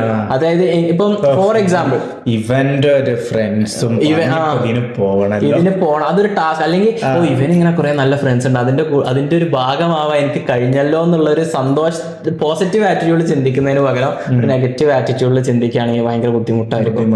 അപ്പോൾ ഈ കാര്യങ്ങളൊക്കെയാണ് ഞാൻ നോക്കുന്നത്. അതെ, ഞങ്ങള് ആപ്ലിക്കേഷൻ ഡിസ്ക്രിപ്ഷനിൽ ഇടാം, നിങ്ങളുടെ മീറ്റ് ചെയ്തിട്ടുണ്ടെങ്കിൽ. അടുത്ത question the girl of your dreams എന്നാണ്. അതായത് നമ്മൾ സംസാരിച്ചു. പിന്നെ ഇതൊരു അടിപൊളി ചോദ്യമാണ്. ഇത് എനിക്ക് വന്നൊരു ക്വസ്റ്റ്യനാണ്. ഇപ്പോൾ ഉള്ള മിക്ക സോഷ്യൽ മീഡിയ ഇൻഫ്ലുവൻസേഴ്സിന്റെ real and real life completely different ആണെന്ന് നമ്മൾ കണ്ടുകൊണ്ടിരിക്കുകയാണ്. നിങ്ങൾ ഇത്രമാത്രം ജെനുവിൻ ആണ് പോഡ്കാസ്റ്റ് സംസാരിക്കുമ്പോൾ. വ്യൂവേഴ്സിനെ ഇംപ്രസ് ചെയ്യാൻ ഏതെങ്കിലും കാര്യം എക്സാജറേറ്റ് ചെയ്ത് പറഞ്ഞിട്ടുണ്ടോ? സമീർ പറ. So far no. നമ്മൾ 100+ എപ്പിസോഡ്സ് ചെയ്തിട്ടുണ്ട്. അതിൽ എനിക്ക് 100% ഇതായിട്ട് പറയാം, ഞാൻ ഒരു സ്റ്റോറിയും എക്സാജറേറ്റ് ചെയ്തിട്ടില്ല, ഇല്ലാത്തത് ഇൻക്ലൂഡ് ചെയ്ത് പറഞ്ഞിട്ടില്ല. കാരണം ഞാൻ എപ്പോഴും ചെയ്യാറ് എന്താണെന്ന് വെച്ചാൽ, ഒരു സ്റ്റോറി ഉണ്ടാക്കുമ്പോൾ ഈ സ്റ്റോറി എങ്ങനെ മോസ്റ്റ് എന്റർടൈനിങ് അല്ലെങ്കിൽ മോസ്റ്റ് ഫണ്ണി അല്ലെങ്കിൽ മോസ്റ്റ് ഇൻട്രസ്റ്റിംഗ് വേലി കഥ പറയാൻ പറ്റാന്ന് ആലോചിക്കാറ്. അപ്പോൾ ചിലപ്പോൾ നമ്മൾ സസ്പെൻസ് ലാസ്റ്റിലേക്ക് വെക്കും, അങ്ങനെയൊക്കെ ചെയ്യാറ്. പക്ഷെ ഒരിക്കലും ഞാൻ സ്റ്റോറി എക്സാജറേറ്റ് ചെയ്ത് പറഞ്ഞിട്ടില്ല പോഡ്കാസ്റ്റിൽ. പിന്നെ എന്താണെന്ന് വെച്ചാൽ എക്സാജറേറ്റ് ചെയ്യുന്ന സ്വഭാവം എനിക്ക് റിയൽ ലൈഫിലും ഇല്ല. പിന്നെ അത് ഞാൻ ചെറുപ്പത്തിൽ എനിക്ക് ഉണ്ടായിരുന്ന വലിയൊരു പ്രശ്നമായിരുന്നു. ഞാൻ ഒരു സ്റ്റോറിയും എക്സാജറേറ്റ് ചെയ്ത് പറയാറില്ല.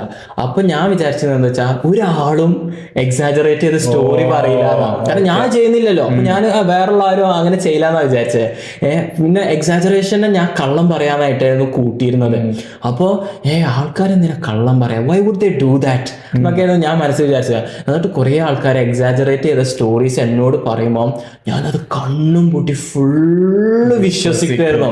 എനിക്ക് ചെറുപ്പത്തിലുണ്ടായിരുന്ന ഒരു പ്രശ്നമാണത്. എന്നിട്ട് ചില സ്റ്റോറീസ് ഒക്കെ കേൾക്കുമ്പോൾ 100% ഇത് ഒരിക്കലും ട്രൂ സ്റ്റോറി ആകില്ല എന്ന് എനിക്ക് അറിയാം. പക്ഷെ എന്നാലും വൈ വുഡ് എനിവൺ ലൈ, എങ്ങനെ ഒരാൾക്ക് എക്സാജറേറ്റ് ചെയ്യാൻ കഴിയുക എന്നൊക്കെ പറഞ്ഞിട്ട് ഞാൻ വിശ്വസിക്കുമായിരുന്നു. അതുകൊണ്ട് ഞാൻ നമ്മളെ പോഡ്കാസ്റ്റിൽ ഒരു സ്റ്റോറി എക്സാജറേറ്റ് ചെയ്ത് പറഞ്ഞു. ഞാൻ നമ്മളെ ഫസ്റ്റ് എപ്പിസോഡ് നമ്മൾ എടുത്ത ടൈമില് ഒരു സ്റ്റോറി പറഞ്ഞപ്പോൾ എക്സാജറേറ്റ് ചെയ്ത് പറഞ്ഞിരുന്നു. അന്ന് സയാനോട് പറഞ്ഞിരുന്നു, നമുക്ക് ഈ ഒരു പോഡ്കാസ്റ്റ് ഒരു റോ പോഡ്കാസ്റ്റ് ആക്കാം, നമുക്ക് ഇതിലൊന്നും എക്സാജറേറ്റ് ചെയ്യേണ്ടതെന്നുള്ളത്. അതിനുശേഷം ഞാനൊന്നും ഈ പോഡ്കാസ്റ്റ് സെമീർ ഒരു ഫ്രണ്ടിന്റെ വീട്ടിൽ ക്രിസ്മസിന് പോയി എന്നാണ് സെമീർ പറഞ്ഞ സ്റ്റോറി. പറയണോ? ഡീറ്റെയിലിംഗ് അല്ല, ഞാൻ പറഞ്ഞുതരാം. അതായത് എത്ര ചെറുതായിരുന്നു. അപ്പൊ ക്രിസ്മസ് ഒരാള് വീട്ടിൽ പോയി എന്നാണ് സെമീർ പറഞ്ഞത്. പക്ഷെ അതില് സെമീർ പറഞ്ഞു പോയപ്പം വീട് നല്ല രീതിയിൽ ക്രിസ്മസ് ആയിട്ട് ഡെക്കറേറ്റ് ചെയ്തിരുന്നു. അത് ഭയങ്കര അടിപൊളിയായിട്ട് ഡെക്കറേറ്റ് ഒന്നും ചെയ്തിട്ടില്ല. ആ ഒരു ഇത് മാത്രമേ ഉള്ളൂ. പിന്നെ എന്താന്ന് വെച്ചാൽ, നമ്മളിപ്പോ ഒരു എക്സാജറേറ്റ് ചെയ്തു അല്ലെങ്കിൽ ഇല്ലാത്തൊരു സ്റ്റോറി പോഡ്കാസ്റ്റിൽ പറഞ്ഞു, അത് ഇനി നിങ്ങൾ ഫ്യൂച്ചറിൽ കണ്ടുപിടിച്ചു അത് ഇത് എക്സാജറേറ്റഡ് ആയിരുന്നു, ഇങ്ങനെ എല്ലാ കാര്യങ്ങളും നടന്നത്. അപ്പൊ എന്താന്ന് വെച്ചാൽ ഞങ്ങളിപ്പോ 100+ എപ്പിസോഡ്സ് നമ്മൾ ചെയ്തിട്ടുണ്ട്. അപ്പൊ നിങ്ങൾ വിചാരിക്കും ഈ 100 എപ്പിസോഡ്സും നമ്മൾ കള്ളാ പറഞ്ഞത്, അല്ലെങ്കിൽ നമ്മൾ എല്ലാ സ്റ്റോറീസും എക്സാജറേറ്റഡ് ആണ്. നമ്മൾ നിങ്ങളോടുള്ള അല്ലെങ്കിൽ നിങ്ങൾക്ക് ഞങ്ങളോടുള്ള ട്രസ്റ്റ് നമ്മൾ അങ്ങ് ബ്രേക്ക് ചെയ്യാണ് ആ ഒരു എക്സാജറേഷനിലൂടെ. അപ്പൊ അതുകൊണ്ട് ഞാൻ ചെയ്തിട്ടില്ല, ഞാൻ ചെയ്യില്ല, നിങ്ങളും ചെയ്യില്ല. നമ്മളെ സ്റ്റോറി ടെല്ലിങ്ങിലൂടെ ഈ ഒരു കഥ എങ്ങനെ അടിപൊളിയാക്കാന്നാണ്. അതെ, അതുകൊണ്ടാണ് ഇതും ചിലപ്പോ നമ്മൾ ഫണ്ണി അല്ലാത്ത എക്സാജറേറ്റ് ഒക്കെ ചെയ്ത് പറയാൻ അടിപൊളിയായ. If you are gifted to choose an ability that will only last for 24 hours, but you can choose your ability, what will you choose? നീ എന്താ ചൂസ് ചെയ്യാ? ജസ്റ്റ് 24 hours-നോ? കുറച്ച് ആലോചിക്കണം. Of the top of my head എനിക്ക് ഇപ്പൊ ഒന്നും മനസ്സിക്ക് വരുന്നില്ല. നിനക്കെന്താ, ഇൻവിസിബിൾ ആവാനാണോ, പറക്കാനാണോ? ഞാനിപ്പോ എന്താ ആലോചിക്കാം, ടെലിപ്പോർട്ട്.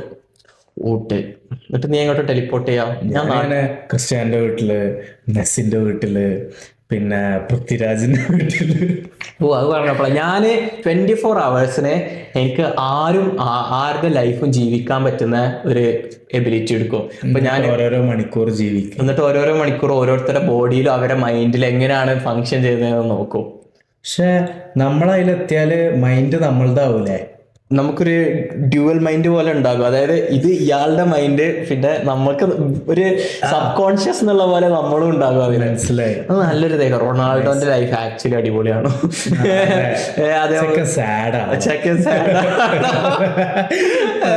അതേപോലെ എന്താ ഇല്ലുമിനാറ്റി ആണോ? അല്ലെങ്കിൽ ഒരു ഗേളിന്റെ ബോഡി പോയിട്ട് what's it like to be an attractive girl in the daily life, അങ്ങനെ എന്തൊക്കെ ചെയ്യാൻ പറ്റും. അല്ലെങ്കിൽ നമ്മളുടെ ഒരു പാർട്ട്ണറിന്റെ ബ്രെയിനിൽ പോയിട്ട് what are they actually thinking എന്നൊക്കെ ഉള്ള. അല്ലെങ്കിൽ എബിലിറ്റി പറഞ്ഞാൽ മേ ബി ഫാസ്റ്റർ ആയിട്ട് റിച്ച് ആവാനുള്ള എന്തെങ്കിലും ഒരു എബിലിറ്റി ചൂസ് ചെയ്യാം. ഒന്നെങ്കിൽ ഇൻവിസിബിൾ ആയിട്ട് വല്ല ബാങ്ക് കൊള്ളാക്കും, അല്ലെങ്കിൽ നല്ല വിഷമമുണ്ടല്ലേ ബ്രോക്കി ആയിട്ട് വേറെ എന്തെങ്കിലും രീതിയിൽ, അല്ലെങ്കിൽ ഇൻവിസിബിൾ ആയിട്ട് റിച്ച് പീപ്പിളിന്റെ ബ്ലാക്ക് മണി ഒക്കെ കട്ടെടുത്ത് കൊണ്ടുവരിക, അങ്ങനെ Robin Hood. Okay, next question. What do you think of wokeness spreading in India? വോക്ക്നെസ് എന്നുള്ള ഒരു ഡെഫിനിഷൻ എന്ത് രീതിയിലാണ്? വോക്ക്നെസ് എന്ന് പറയുകയാണെങ്കിൽ ഇലോൺ മസ്ക് ഒക്കെ വോക്ക്നെസ്സിന് ഒരു മൈൻഡ് വൈറസ് ആയിട്ടാണ് കാണുന്നത്. വോക്ക്നെസ് എന്ന് പറയുമ്പോൾ ഉദാഹരണങ്ങളൊക്കെ പറയുകയാണെങ്കിൽ ഇപ്പം ഈ ടോക്സിക് ഫെമിനിസം അല്ലെങ്കിൽ ഈ എന്താ ഭയങ്കര LGBT അജണ്ട ഒക്കെ ഭയങ്കര പുഷ് ചെയ്യുന്നൊക്കെ വോക്ക് അജണ്ടന്റെ ഭാഗമായിട്ടാണ്. പിന്നെ എനിക്ക് വോക്ക്നെസ് പറയുമ്പോൾ ഈ ബോഡി പോസിറ്റിവിറ്റി ഭയങ്കര ഓവറായിട്ട് ഈ അൺഹെൽത്തി ആയിട്ടുള്ള ആൾക്കാരൊക്കെ ബോഡി പോസിറ്റിവിറ്റി ആയിട്ട് കാണിക്കുന്നത് അതൊക്കെ ഈ വോക്ക്നെസ്സിൽ പെട്ടതാണ്. പിന്നെ ഭയങ്കരമായിട്ട് ഈ വൈറ്റ് ആൾക്കാര് ബ്ലാക്ക് ആൾക്കാരെ ഒപ്രസ് ചെയ്തിട്ടുണ്ട്, അത് എപ്പോഴും അങ്ങനെയാണ് എന്നൊക്കെയുള്ള ഒരു ഒപ്പീനിയൻ വരുന്നത്, അത് വോക്ക്നെസ്, അങ്ങനെയൊക്കെ പല കാര്യങ്ങളാണ്. അപ്പൊ ആ സംഭവങ്ങളൊക്കെ ഇപ്പൊ ഇന്ത്യയിലേക്കും ഇങ്ങനെ സ്പ്രെഡ് ചെയ്യുന്നുണ്ട്. ഈ വിക്ടിം മെന്റാലിറ്റി, പിന്നെ മെന്റൽ ഹെൽത്തിനെ കെയർ ചെയ്യുന്നത് വളരെ നല്ലതാണ്. പക്ഷെ ഈ മെന്റൽ ഹെൽത്ത് അങ്ങോട്ട് അവരുടെ പേഴ്സണാലിറ്റി ആക്കി മാറ്റും, അങ്ങനത്തെ ട്രേറ്റ്സ് ഒക്കെയാണ് വോക്ക്നെസ് എന്ന് പറയുമ്പോൾ ആൾക്കാരുടെ എന്റെ മനസ്സിലേക്ക് അറ്റ്ലീസ്റ്റ് വരുന്നത്. എനിക്കറിയില്ല, എനിക്ക് അങ്ങനെ അതിനെ കുറിച്ച് ഇപ്പൊ എന്താ പറയേണ്ടതെന്ന് അറിയില്ല. I know that it's not good, but at the same time എല്ലാവരും സൊസൈറ്റിയിലും good and bad comes and go. അപ്പൊ നമുക്ക് അതിന്ന് കുറെ പാഠങ്ങൾ പഠിക്കാം, നമുക്ക് കുറച്ചുകൂടി സ്ട്രോങ് ആവാം, we can stick to our values and all.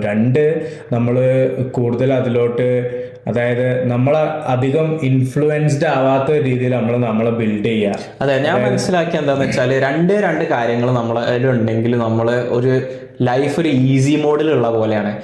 ആ രണ്ട് കാര്യങ്ങൾ എന്താന്ന് വെച്ചാൽ, ഒന്ന് ആബ്സല്യൂട്ട് ഇമോഷണൽ കൺട്രോൾ. നമുക്ക് നമ്മളെ ഇമോഷൻസിനെ കൺട്രോൾ ചെയ്യാൻ പറ്റുമെങ്കിൽ നമുക്ക് ലൈഫ് വളരെ സിമ്പിളാണ്. കാരണം എന്നോട് കുറേ ആൾക്കാർ, എൻ്റെ ഫ്രണ്ട്സ് ആവട്ടെ അല്ലെങ്കിൽ എനിക്ക് പരിചയമുള്ള ആൾക്കാർ, അവരുടെ പ്രോബ്ലംസ് ഒക്കെ എന്നോട് പറയാറുണ്ട്, എന്നിട്ട് സൊല്യൂഷനും ചോദിക്കാറുണ്ട്. അപ്പൊ ഞാൻ എപ്പോഴും ആലോചിക്കല് പറഞ്ഞാൽ, ഞാൻ ഇവരുടെ ഷൂസിലാണെങ്കിൽ ഞാൻ എന്താ ചെയ്യാന്നാണ് എപ്പോഴും മിക്ക ആൾക്കാരും ചിലപ്പോൾ സൊല്യൂഷൻ അങ്ങനെ ആയിരിക്കും ആലോചിക്കാറ്. അപ്പൊ അങ്ങനെ ആലോചിക്കുമ്പോൾ ഞാൻ എപ്പോഴും ആലോചിക്കുമ്പോൾ മിക്ക സമയത്ത് എൻ്റെ മനസ്സിൽ വരല് കാരണം ഞാൻ ഒരിക്കലും ഈ സിറ്റുവേഷനിൽ പെടില്ല. അല്ലെങ്കിൽ എൻ്റെ മൈൻഡ് ഒരിക്കലും എൻ്റെ മൈൻഡിന് ഒരിക്കലും ഇങ്ങനെ ഫീൽ ചെയ്യില്ല. കാരണം എന്താ വെച്ചാൽ നമുക്ക് ഇമോഷണൽ കൺട്രോൾ ഉണ്ടായതുകൊണ്ട്. രണ്ടാമത്തെ കാര്യം എന്ന് പറഞ്ഞാൽ ഡിസിപ്ലിൻ. നമുക്ക് ലൈഫിൽ വേറെ എന്തുണ്ടായിക്കോട്ടെ, നമുക്ക് ഡിസിപ്ലിൻ ഇല്ലെങ്കിൽ നമ്മൾ ലൈഫിൽ എവിടെയും എത്തില്ല. അത് അനുഭവത്തിൽ നിന്നാണ് ഞാൻ പറയുന്നത്. എനിക്ക് ഡിസിപ്ലിൻ തീരെ കുറവായിരുന്നു, ഭയങ്കര കിങ് ഓഫ് പ്രൊക്രാസ്റ്റിനേഷൻ ആയിരുന്നു ഞാൻ. ഇപ്പൊ ഞാൻ കുറേ അത് മാറ്റി വരും, ഭയങ്കര ഡിഫിക്കൽട്ടാണ്. കാരണം ഓൾഡ് ഹാബിറ്റ്സ് ഡൈ ഹാർഡ് എന്നൊക്കെയല്ല ആൾക്കാർ പറയാം. അപ്പൊ നമുക്ക് ഇമോഷണൽ കൺട്രോളും ഡിസിപ്ലിനും നമുക്ക് ഉണ്ടെങ്കിൽ നമുക്ക് ലൈഫ് ഈസി മോഡിലാണ് ഉള്ള പോലെയാണ് എനിക്ക് ഫീൽ ചെയ്തിട്ടുള്ളത്. ഇത് എന്നോടുള്ള ക്വസ്റ്റ്യനാ. Your bro and your self have invested in a lot many cars while in Canada. Do you buy them new or second hand? How many cars do you both have currently? ഏതൊരു question. അപ്പൊ ഞാനും സഹീനും ഞാൻ previous പോഡ്കാസ്റ്റിൽ പറഞ്ഞത്, ഞങ്ങൾ എല്ലാ കാര്യങ്ങളും ഒരുമിച്ചാണ് ഓൺ ചെയ്യാറുള്ളത്. ഇപ്പൊ ബിസിനസ് ആവട്ടെ, കാർസ് ആവട്ടെ, സ്നീക്കേഴ്സ് ആവട്ടെ, വാച്ചസ് ആവട്ടെ, ക്ലോത്ത്സും ആവട്ടെ, ഓൺ ചെയ്യാൻ പറ്റുന്നതെല്ലാം. എനിക്കറിയാം നിന്റെ ചോദ്യം എന്താണെന്ന് അടുത്ത് പറയാൻ പോകുന്നത്. ഓൺ ചെയ്യാൻ പറ്റുന്നതെല്ലാം ഞാനും സഹീനും ഒരുമിച്ച് ഷെയർ ചെയ്യാറാണ്. അപ്പോ ഇവര് ചോദിച്ച ക്വസ്റ്റ്യൻ എന്ന് വെച്ചാൽ, നിങ്ങൾ കാനഡയിൽ വന്നിട്ട് കുറേ കാർസ് ഓൺ ചെയ്തിട്ടുണ്ട്, ശരിയാണ്. അതിൽ നിങ്ങൾ പുതിയ കാർസ് വാങ്ങിക്കാറാണോ അതോ നിങ്ങൾ സെക്കൻഡ് ഹാൻഡ് ആണോ വാങ്ങിക്കാറ് എന്നാണ് ചോദ്യം. പിന്നെ രണ്ടാമത്തെ ആണ്, നിങ്ങൾ തമ്മിൽ ഇപ്പൊ എത്ര കാർസ് ഉണ്ട് നിങ്ങളെ എന്നാണ്. കുറെ കാർസ് ഒന്നുമില്ല, 2 കാർസാണ് ഉള്ളത്. അത് ഞാനും സഹീൻ ഇങ്ങനെ മാറി ഓടിക്കും സന്ദർഭത്തിനനുസരിച്ച്. ഒന്നെന്ന് പറഞ്ഞാൽ ഒരു സ്പോർട്ടി കാറാണ്, ഒരു JDM ആണ്, മിറ്റ്സുബിഷി എക്ലിപ്സ് എന്നാണ് പേര്. ഞാൻ ഇത്ര കാലം ഓൺ ചെയ്ത എൻ്റെ എല്ലാ കാർസിലും എൻ്റെ ഫേവറേറ്റ് കാർ സോഫാർ ഇതാണ്. എൻ്റെ എല്ലാ കാർസും ഞങ്ങൾ കുറച്ച് മാസങ്ങൾ ഓൺ ചെയ്തിട്ട് സെല് ചെയ്തിട്ട് വേറെ കാർ വാങ്ങിക്കാറാണ്. ഇത് മാത്രമാണ് 1 year സർവൈവ് ചെയ്ത കാർ. അപ്പൊ ഇതാണ് സോഫാർ ഞാൻ ഓട്ടിയാൽ എൻ്റെ ഫേവറേറ്റ് കാർ ഇതാണ്. അടിപൊളിയാണ് ഓടിക്കാൻ, ഒന്നും പറ്റാതെ കണ്ടില്ല അന്നില്ല. പിന്നെ രണ്ടാമത്തെ കാർ എന്ന് പറഞ്ഞാൽ FJ ക്രൂസർ ആണ്. ഇത് ഈ കാറിന്റെ നേരെ ഓപ്പോസിറ്റ് ആണ്. വലിയ കാർ, നല്ല റൂമും ഭയങ്കര ലിഫ്റ്റഡ് ഒക്കെ ആയിട്ടുള്ള ഒരു കാറാണ്. അതും അടിപൊളി. നമ്മൾ ചെറുപ്പത്തിൽ സൗദിയിലൊക്കെ പോകുമ്പോൾ സൗദിയിലൊക്കെ അറബ്സിന്റെ കയ്യിലൊക്കെ ഉണ്ടായിരുന്ന കാറാണ്. എനിക്ക് ഇപ്പോഴും ഓർമ്മയുണ്ട്, FJ ക്രൂസറൊക്കെ പുറത്തു വന്ന സമയത്ത് എൻ്റെ ആൾക്കാരൊക്കെ ഇങ്ങനെ പറയുന്നു, ഈ കാറാണ് ഈ ഹമ്മർ ഇല്ലാതാവാൻ കാരണം ഈ കാറാണെന്നൊക്കെ. അത് ട്രൂ ഒന്നല്ല, പക്ഷെ അന്ന് അങ്ങനെയൊക്കെയായിരുന്നു നമ്മൾ കേട്ടിരുന്നത്. അപ്പം അത്രയും ഒരു ആസ്പിറേഷണൽ കാറായിരുന്നു. അപ്പം അത് ഓൺ ചെയ്യാൻ പറ്റുക വലിയൊരു കാര്യമാണ്. പക്ഷെ ഞങ്ങൾ ഇന്നേ വരെ ഒരു ന്യൂ കാർ വാങ്ങിച്ചിട്ടില്ല, എല്ലാം സെക്കൻഡ് ഹാൻഡ് കാർസ് ആയിരുന്നു വാങ്ങിച്ചത്. ഒന്നാമതെന്ന് പറഞ്ഞാൽ ഞങ്ങൾക്ക് ഈ പുതിയ കാറ് ഇത്ര റെഡി ക്യാഷ് കൊടുത്ത് വാങ്ങിക്കാനൊന്നും പറ്റില്ല. അപ്പോൾ നമ്മൾ പിന്നെ ഇൻസ്റ്റാൾമെന്റ്സിൽ എടുക്കണം. അപ്പോൾ അത് 7 years 5 years കമ്മിറ്റ്മെന്റ് ആകും. പിന്നെ അതിൽ ഇൻട്രസ്റ്റ് ഇൻവോൾവ് ആണ്. അപ്പോൾ അതൊന്നും ഞങ്ങൾക്ക് താല്പര്യമില്ല. പിന്നെ how many cars have you? അത് തന്നെയല്ലേ, do you both have currently 2 cars? Currently ആണ്. എത്ര കാർ മൊത്തത്തിൽ മേടിച്ചില്ല? മൊത്തത്തിൽ ഇപ്പം എപ്പോഴും വരെ കയ്യിൽ 2 കാറേ ഉണ്ടാവുള്ളൂ, പക്ഷെ ഒന്ന് പോവും ഒന്ന് വരും, അങ്ങനെയാണ്. അതെ, എപ്പോഴും 2 കാർസ് ഉണ്ടാവില്ല, അല്ല 3 കാർസ് ഉണ്ടായിരുന്ന ടൈം ഉണ്ട്. അത് എന്താണെന്ന് വെച്ചാൽ ഞങ്ങൾ ഒരു നല്ല ഡീലിന് ഒരു കാർ കണ്ടപ്പോൾ ആ കാർ വാങ്ങിച്ചു, എന്നിട്ട് ഞങ്ങൾ ഒരു കാർ വിൽക്കുകയാണ്, പക്ഷെ വിറ്റ് പോകുന്ന ആ ടൈമിൽ വരെ 3 കാർ അങ്ങനെയൊക്കെ ഉണ്ടായിട്ടുള്ളത്. ഇപ്പം കാനഡയിൽ വന്നിട്ട് ഇപ്പം ഒരു ഫസ്റ്റ് എൻ്റെ കാർ ഒരു ഹോണ്ട സിവിക് ആയിരുന്നു, റെഡ് കൂപ്പെ, നല്ല രസമുള്ള car, 2 seater 4 seater but 2 door ആയിട്ട്. അത് പിന്നെ ഒരു നീസാൻ എക്സ്ട്രയിൽ ഉണ്ടായിരുന്നു, പിന്നെ ടൊയോട്ട എക്കോ ഉണ്ടായിരുന്നു, പിന്നെ വോൾക്സ് വാഗൺ പസാറ്റ് CC ഉണ്ടായിരുന്നു, പിന്നെ ക്രൈസ്ലർ, അത് പിന്നെ റെന്റൽ ആയിരുന്നു. അതും ഡോഡ്ജ് ചാർജറും റെന്റൽ ആയിരുന്നു. പിന്നെ മിനി കൂപ്പർ ഉണ്ട്. മിനി കൂപ്പറിനെ കുറിച്ച് പറയുകയാണെങ്കിൽ ഞാൻ സൗദിയിലായ സമയത്ത് നമ്മൾ ഫെയർവെല്ലിനെ കുറിച്ച് ഒരു എപ്പിസോഡ് ചെയ്തിരുന്നു. ആ എപ്പിസോഡിൽ ഞാൻ സെമീറൊക്കെ സൗദിയിൽ ഫെയർവെല്ലിന് ഏത് കാർ എടുക്കണം എന്ന് ആലോചിച്ചപ്പോൾ ഞങ്ങൾ ആസ്പിറേഷണൽ കാറായിട്ട് വെച്ച കാറായിരുന്നു മിനി കൂപ്പറൊക്കെ.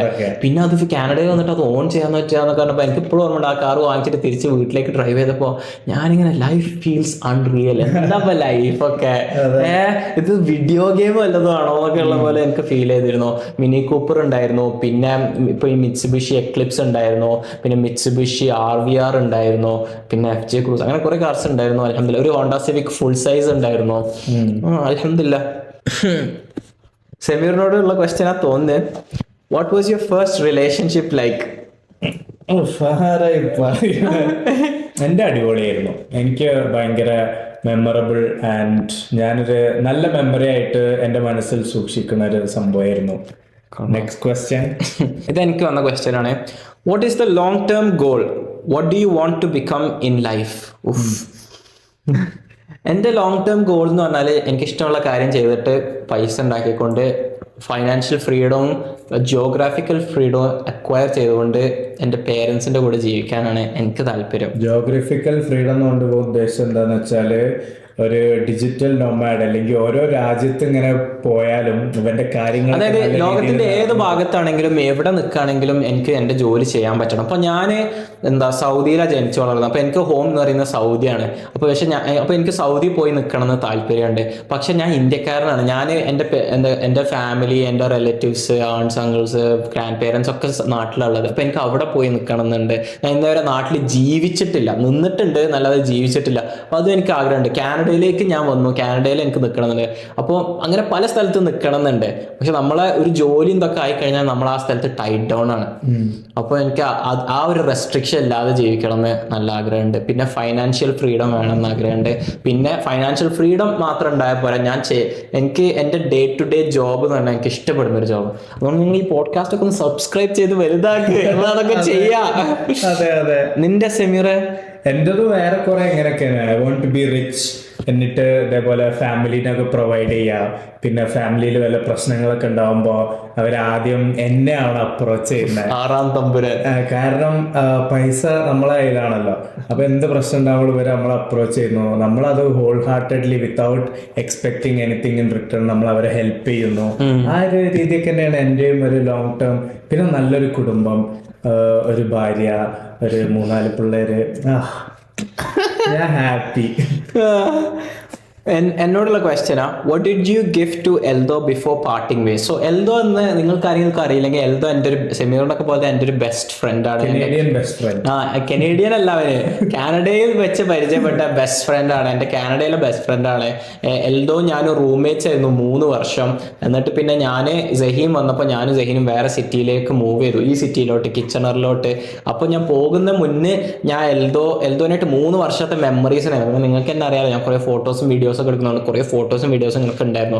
അപ്പോൾ ഞാൻ എൽദോക്ക് ഒരു ഗൂഗിളിൻ്റെ ഡിജിറ്റൽ ഫോട്ടോ ഫ്രെയിമിൽ ഗൂഗിൾ ഫോട്ടോസായിട്ട് സിങ്ക് ചെയ്തിട്ട് ഞങ്ങൾ ഒരുമിച്ചുള്ള എല്ലാ ഫോട്ടോസും അതിലിട്ടിട്ട് ഞാൻ അവന് ആ ഒരു ഡിജിറ്റൽ ഫോട്ടോ ഫ്രെയിം ഗിഫ്റ്റ് ചെയ്ത് കൊടുത്തു. അതാണ് ഞാൻ കൊടുത്ത ഗിഫ്റ്റ്. ഇത് ഞാൻ ഒരു വ്ളോഗ് ഉണ്ടാക്കിയിട്ടുണ്ട്, അതിൻ്റെ ലിങ്ക് ഞാൻ ഡിസ്ക്രിപ്ഷനിൽ കൊടുക്കാം. സെമീറിനോടുള്ള ക്വസ്റ്റ്യൻ ആണ്, do you believe in second chances? എന്നോട് നിനക്ക് വന്ന ക്വസ്റ്റ്യൻ അങ്ങനെ ഞാൻ വിചാരിച്ച് അത് ഡിപ്പെൻഡ്സ് അപ്പോൺ എങ്ങനെയാണ് സിറ്റുവേഷൻസ്. ഇപ്പം ഫോർ എക്സാമ്പിൾ, ഇപ്പൊ ഞാനും സയാനും എത്രയോ കാലത്ത് ബെസ്റ്റ് ഫ്രണ്ട്സാ. പക്ഷെ ഒരു ഇൻസ്റ്റന്റില് എന്തെങ്കിലും ഒരു ചെറിയ നേട്ടത്തിന് വേണ്ടി ഇവൻ ഒറ്റി കൊടുക്കുന്ന ഒരു സിറ്റുവേഷൻ വരികയാണെങ്കിൽ ഇത്ര വെള്ളിക്കാശിനാടാ അങ്ങനത്തെ ഒരു സിറ്റുവേഷനിലൊക്കെ, അതായത് അത്ര ഒരു ചെറിയൊരു സിറ്റുവേഷൻ വേണ്ടി ഇവ ഇത്രയും കാലത്തെ ഒരു ബന്ധം മറന്നു എന്ന് തോന്നുകയാണെങ്കിൽ ഞാൻ സെക്കൻഡ് ചാൻസ് കൊടുക്കൂല. കാരണം അതെ. അപ്പൊ വലിയൊരു കാശിനാണെങ്കിലോ സെക്കൻഡ് ചാൻസ് കൊടുക്കും. 50-50 അതൊണ്ട്. പിന്നെ പറഞ്ഞാല് ഇപ്പം ചീറ്റിങ്, അതായത് ഇപ്പൊ നമ്മള് റിലേഷൻഷിപ്പിലാകുമ്പോ നമ്മളെ പാർട്ട്ണർ നമ്മളെ ചീറ്റ് ചെയ്തു, അതും ഞാൻ സെക്കൻഡ് ചാൻസ് കൊടുക്കാനുള്ള ചാൻസസ് വളരെ കുറവായിരിക്കും. പക്ഷെ ഞാൻ എന്നെ അറിയുന്നോണ്ടും ഞാൻ അങ്ങനെ ഒരു പ്രാവശ്യം ഇതേപോലെ ഒരു തോട്ട് ഇങ്ങനെ മനസ്സ് വന്നപ്പോ ഞാൻ ആലോചിച്ചിരുന്നു. അപ്പൊ എന്നെ അറിയുന്നിടത്തോളം ഞാൻ അങ്ങനെ വിചാരിച്ചു, ചിലപ്പോൾ എനിക്ക് ആ ആളോടുള്ള ഒരു ഇഷ്ടം കൂടുതൽ കാരണം ആ ആളിനോട് കരഞ്ഞ് സംസാരിച്ച് ആളുടെ സിറ്റുവേഷനൊക്കെ പറഞ്ഞ് ഒരിക്കലും ഇങ്ങനെ ഉണ്ടാവില്ല. I know it's going to be hard to start over again, but at least let's give it a try, what if it works out എന്നൊക്കെ പറഞ്ഞ് അത് സംസാരിച്ചതാവാൻ ചിലപ്പോൾ ഞാനങ്ങനെ. അതെ, നിനക്കപ്പോ ചാൻസ് കൊടുക്കണ്ടെന്നാണ് ആഗ്രഹം, പക്ഷെ നിനക്ക് നിന്നെ അറിയാം, എനിക്ക് എന്നെ അറിയാം. അപ്പൊ ആ ഒരു പേഴ്സൺ ചിലപ്പോൾ അങ്ങനെ കണ്ട് പറഞ്ഞാല് and if they are really ready to regain my trust എന്നൊക്കെ ആകുമ്പോൾ ചിലപ്പോൾ ഞാൻ ആ ഒരു പേഴ്സണോടുള്ള ഇഷ്ടക്കൂടുതൽ കാരണം ഞാൻ ചിലപ്പോൾ അങ്ങോട്ട് കണ്ണടക്കും. ബാക്കിയുള്ള ചെറിയ ചെറിയ കാര്യങ്ങൾ എന്തെങ്കിലുമൊക്കെ ആണെങ്കിലും people deserve like second third chances. അതെ, ഞാൻ ഫ്രണ്ട്ഷിപ്പ് അങ്ങനത്തെ കാര്യങ്ങളിലൊക്കെ സെക്കൻഡ് ചാൻസസിൽ ബിലീവ് ചെയ്യുന്നതാണ്. പക്ഷെ ഒരു റിലേഷൻഷിപ്പിലെ ചീറ്റിംഗ് ആണെങ്കിൽ ഞാൻ ഒരിക്കലും സെക്കൻഡ് ചാൻസസിൽ ബിലീവ് ചെയ്യുന്നില്ല. അപ്പോൾ എത്ര കരഞ്ഞു പറഞ്ഞാലും പൊട്ടി കരഞ്ഞാലും ലോകം ഇടിഞ്ഞു വീണാലും they had their chance, they ruined it. പിന്നെ ഞാനൊരു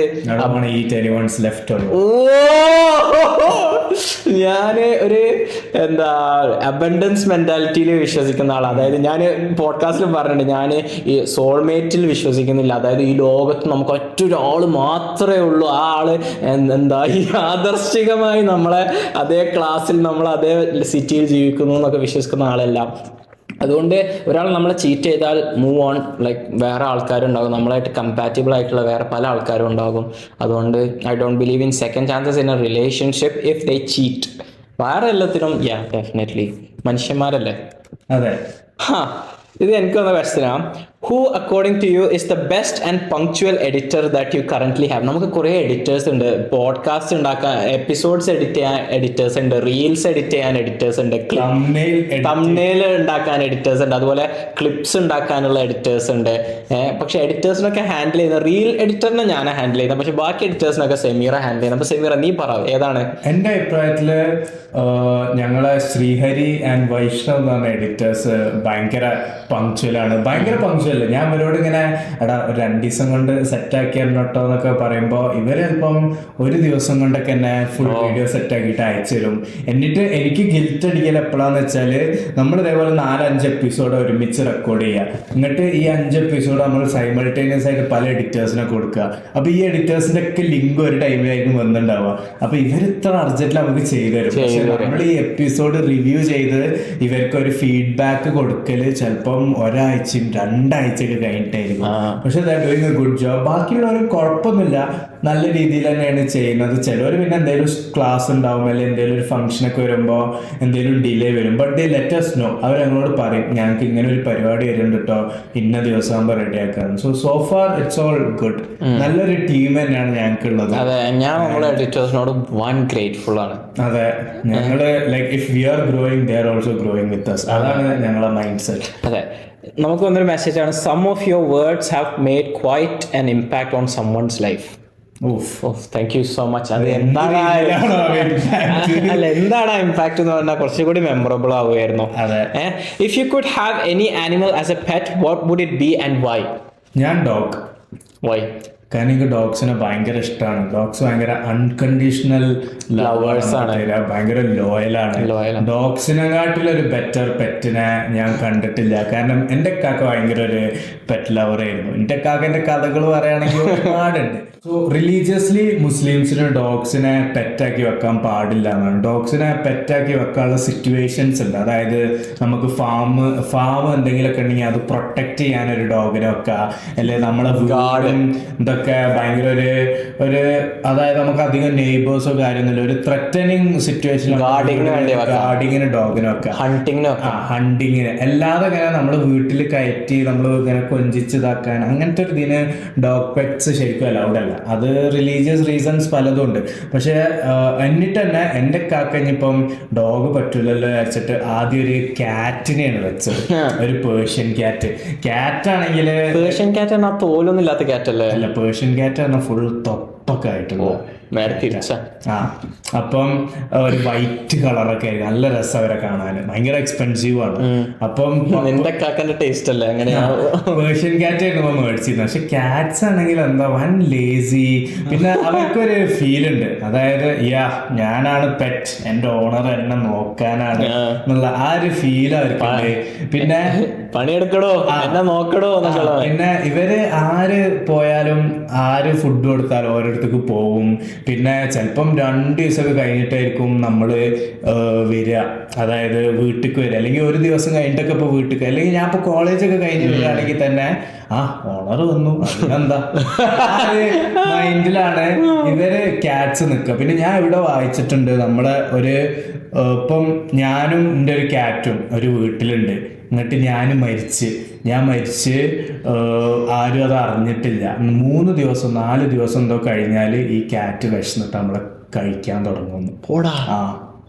അത്ര ഉള്ളു ക്യാറ്റ്സിന്. പക്ഷെ ഡോഗ്സ് ഒരിക്കലും അത് ചെയ്യൂല. അതാണ് ഡോഗ്സിന്റെ. ഞാൻ അതുകൊണ്ടാണ് ഒരു ഡോഗിനെ പ്രിഫർ ചെയ്യുന്നത്. പക്ഷെ ഞാൻ എന്തായാലും ഒരു പെറ്റിനെ വെക്കൂല, കാരണം എനിക്കറിയാം ഞാനൊരു പെറ്റ്സിനെ നോക്കിക്കൊണ്ടിടക്കാനുള്ള ഒരു ഇതും എനിക്കില്ല. 2 പറഞ്ഞാല് എൻ്റെ ഒരു ലൈഫ് സ്റ്റൈൽ തന്നെ പല സ്ഥലത്ത് നമ്മൾ ഉണ്ടാവുക. ചിലപ്പം ജയാന്റെ വീട്ടിലായിരിക്കും ക്രാഷ് ചെയ്യുക, 2 ദിവസം കഴിഞ്ഞിട്ട് തിരിച്ചു പോകുക, അങ്ങനെ. അപ്പൊ ഈ ഒരു ഇതിൽ പെറ്റ്സ് ഉണ്ടായാലും എന്താ വെച്ചാൽ കാക്കനോട് എപ്പോഴും പറയല്ലോ നമുക്കൊരു പൂച്ചനെ വാങ്ങാം. ഞാൻ പറയും സ്വന്തം തിന്ന് പോറ്റാൻ നേരല്ല, അപ്പോഴാണ് പൂച്ചനെ. പിന്നെ ഇവിടെ ആവുമ്പോ പൂച്ചക്ക് ഇൻഷുറൻസ് ഒക്കെ എടുക്കണം. പിന്നെ കാക്ക ഇങ്ങോട്ട് പൂച്ചനെ നമ്മളിങ്ങനെ വളർത്തി ഒരു ടൈം എത്തിയപ്പോ ഓനും മനസ്സിലായി പൂച്ചൊരു ഹരല്ല. അപ്പൊ പൂച്ചനെ കൊടുത്ത് എന്നിട്ട് പിന്നെ അവൻ കൊണ്ടുവന്ന സാധനമാണ് ഇഗ്വാന. ഉടുമ്പ്. ഇഗ്വാന പറഞ്ഞ ഒരു കാമിലിയോൺ ഉടുമ്പ്, അതിന്റെ ഒക്കെ ഒരു കാറ്റഗറി പെടുന്ന ഒരു പെറ്റ. അത് കൊണ്ടുവന്ന അതാണെങ്കിൽ മെയിൻ്റെനൻസ് വളരെ കുറവാ. അതിന് വല്ല ക്യാരറ്റോ പപ്പായേ അല്ലെ ക്യാബേജ് ഒക്കെ ചെറുങ്ങനെ സ്ലൈസ് ചെയ്ത് കുറച്ച് വെച്ചെടുത്താൽ മതി, കുറച്ച് വെള്ളം, അത് ഹാപ്പിയാണ്. പിന്നെ അതിങ്ങനെ നമ്മളെ മേത്ത് വെച്ച ഇവിടെ ഇങ്ങനെ സ്റ്റിക്ക് ചെയ്ത് വെക്കും, അങ്ങനത്തെ ഒരു സംഭവം പല്ലിന്റെ ഒരു വലിയ സാധനം. പക്ഷെ അതേ ഉള്ളൂ, അതായത് അതിനെങ്ങനെ സ്റ്റിക്ക് ചെയ്ത് നമ്മളിങ്ങനെ കൊണ്ടിറക്കുമ്പോഴൊക്കെ 5 മിനിറ്റിൽ ആഹാരം തീരും. ആൾക്കാരിങ്ങനെ നോക്കും, എന്റെ പെറ്റ് ഒരു അട്രാക്റ്റീവ് ഡെക്കറേഷൻ പോലെ എനിക്ക് തോന്നിയത്. പക്ഷെ ആസ് എ പെറ്റ് നോക്കാണ് അതിന് നമ്മളാരാണെന്നും അറിയില്ല, നമുക്കും അതിന്റെ ഫീലിങ്സ് അറിയില്ല.